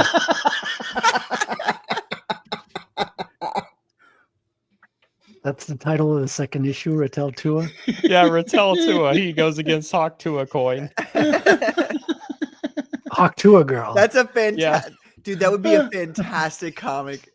Frederick, you should actually consider that as an option. I know that Ratel is serious, but you should consider making like a one-off spin-off like comedy where he has to use Bitcoin to defeat. What's that called? A one-shot coin or whatever it's called. Yeah, hey, I consider everything. I bet Frederick could draw better tri boobs than what's in Patrick's book. Whoa, man! A lot of smack talk for a guy who doesn't have my book yet. Mr. Barton. Holy shit. Yeah, you're going to be called Mr. Barton from now on. That's how little I respect you. I'm going to call you Mr. Shit-slinging Barton. On this episode, man. I've never seen it. I tried to be friendly to Corey. You know, I tried to help him. And he's say it like Agent Smith, though. He's usually all Mr. nice, Australian. Yeah, Mr. Anderson. Mr. Barton. But he was afraid to click the link and come on and face you in person, Patrick, on the show. So I don't know how brave he really is outside the chat. Yeah, I mean,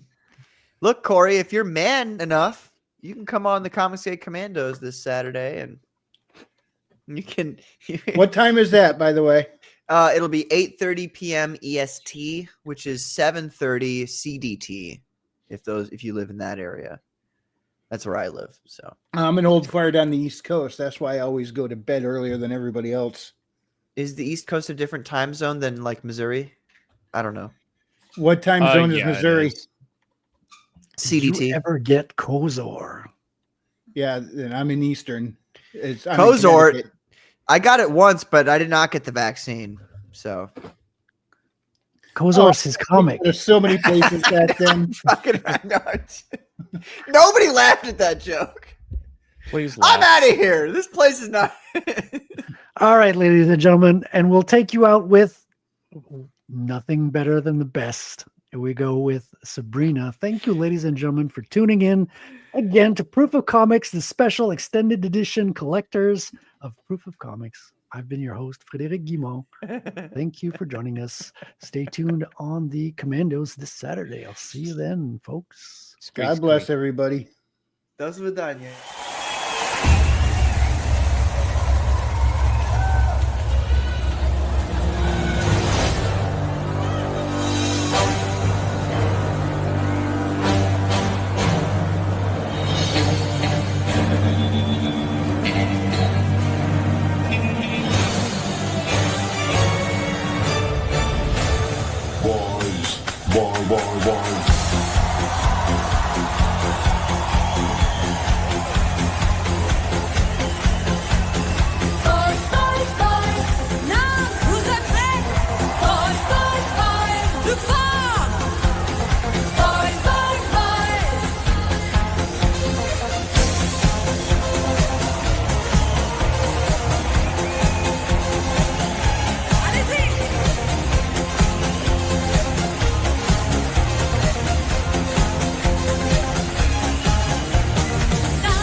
The sun has gone to bed, and so must I.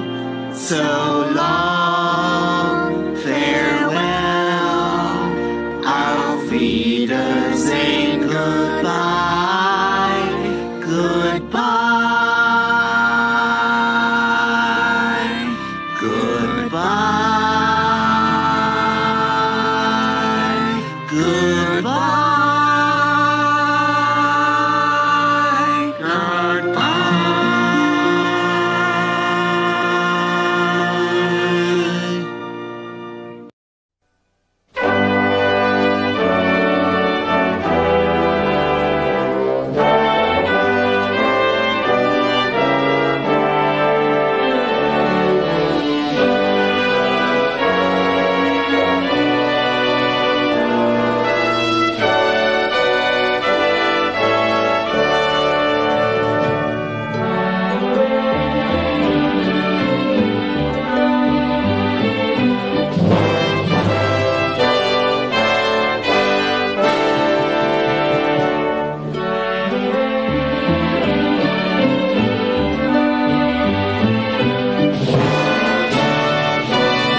Hello, Bitcoiners.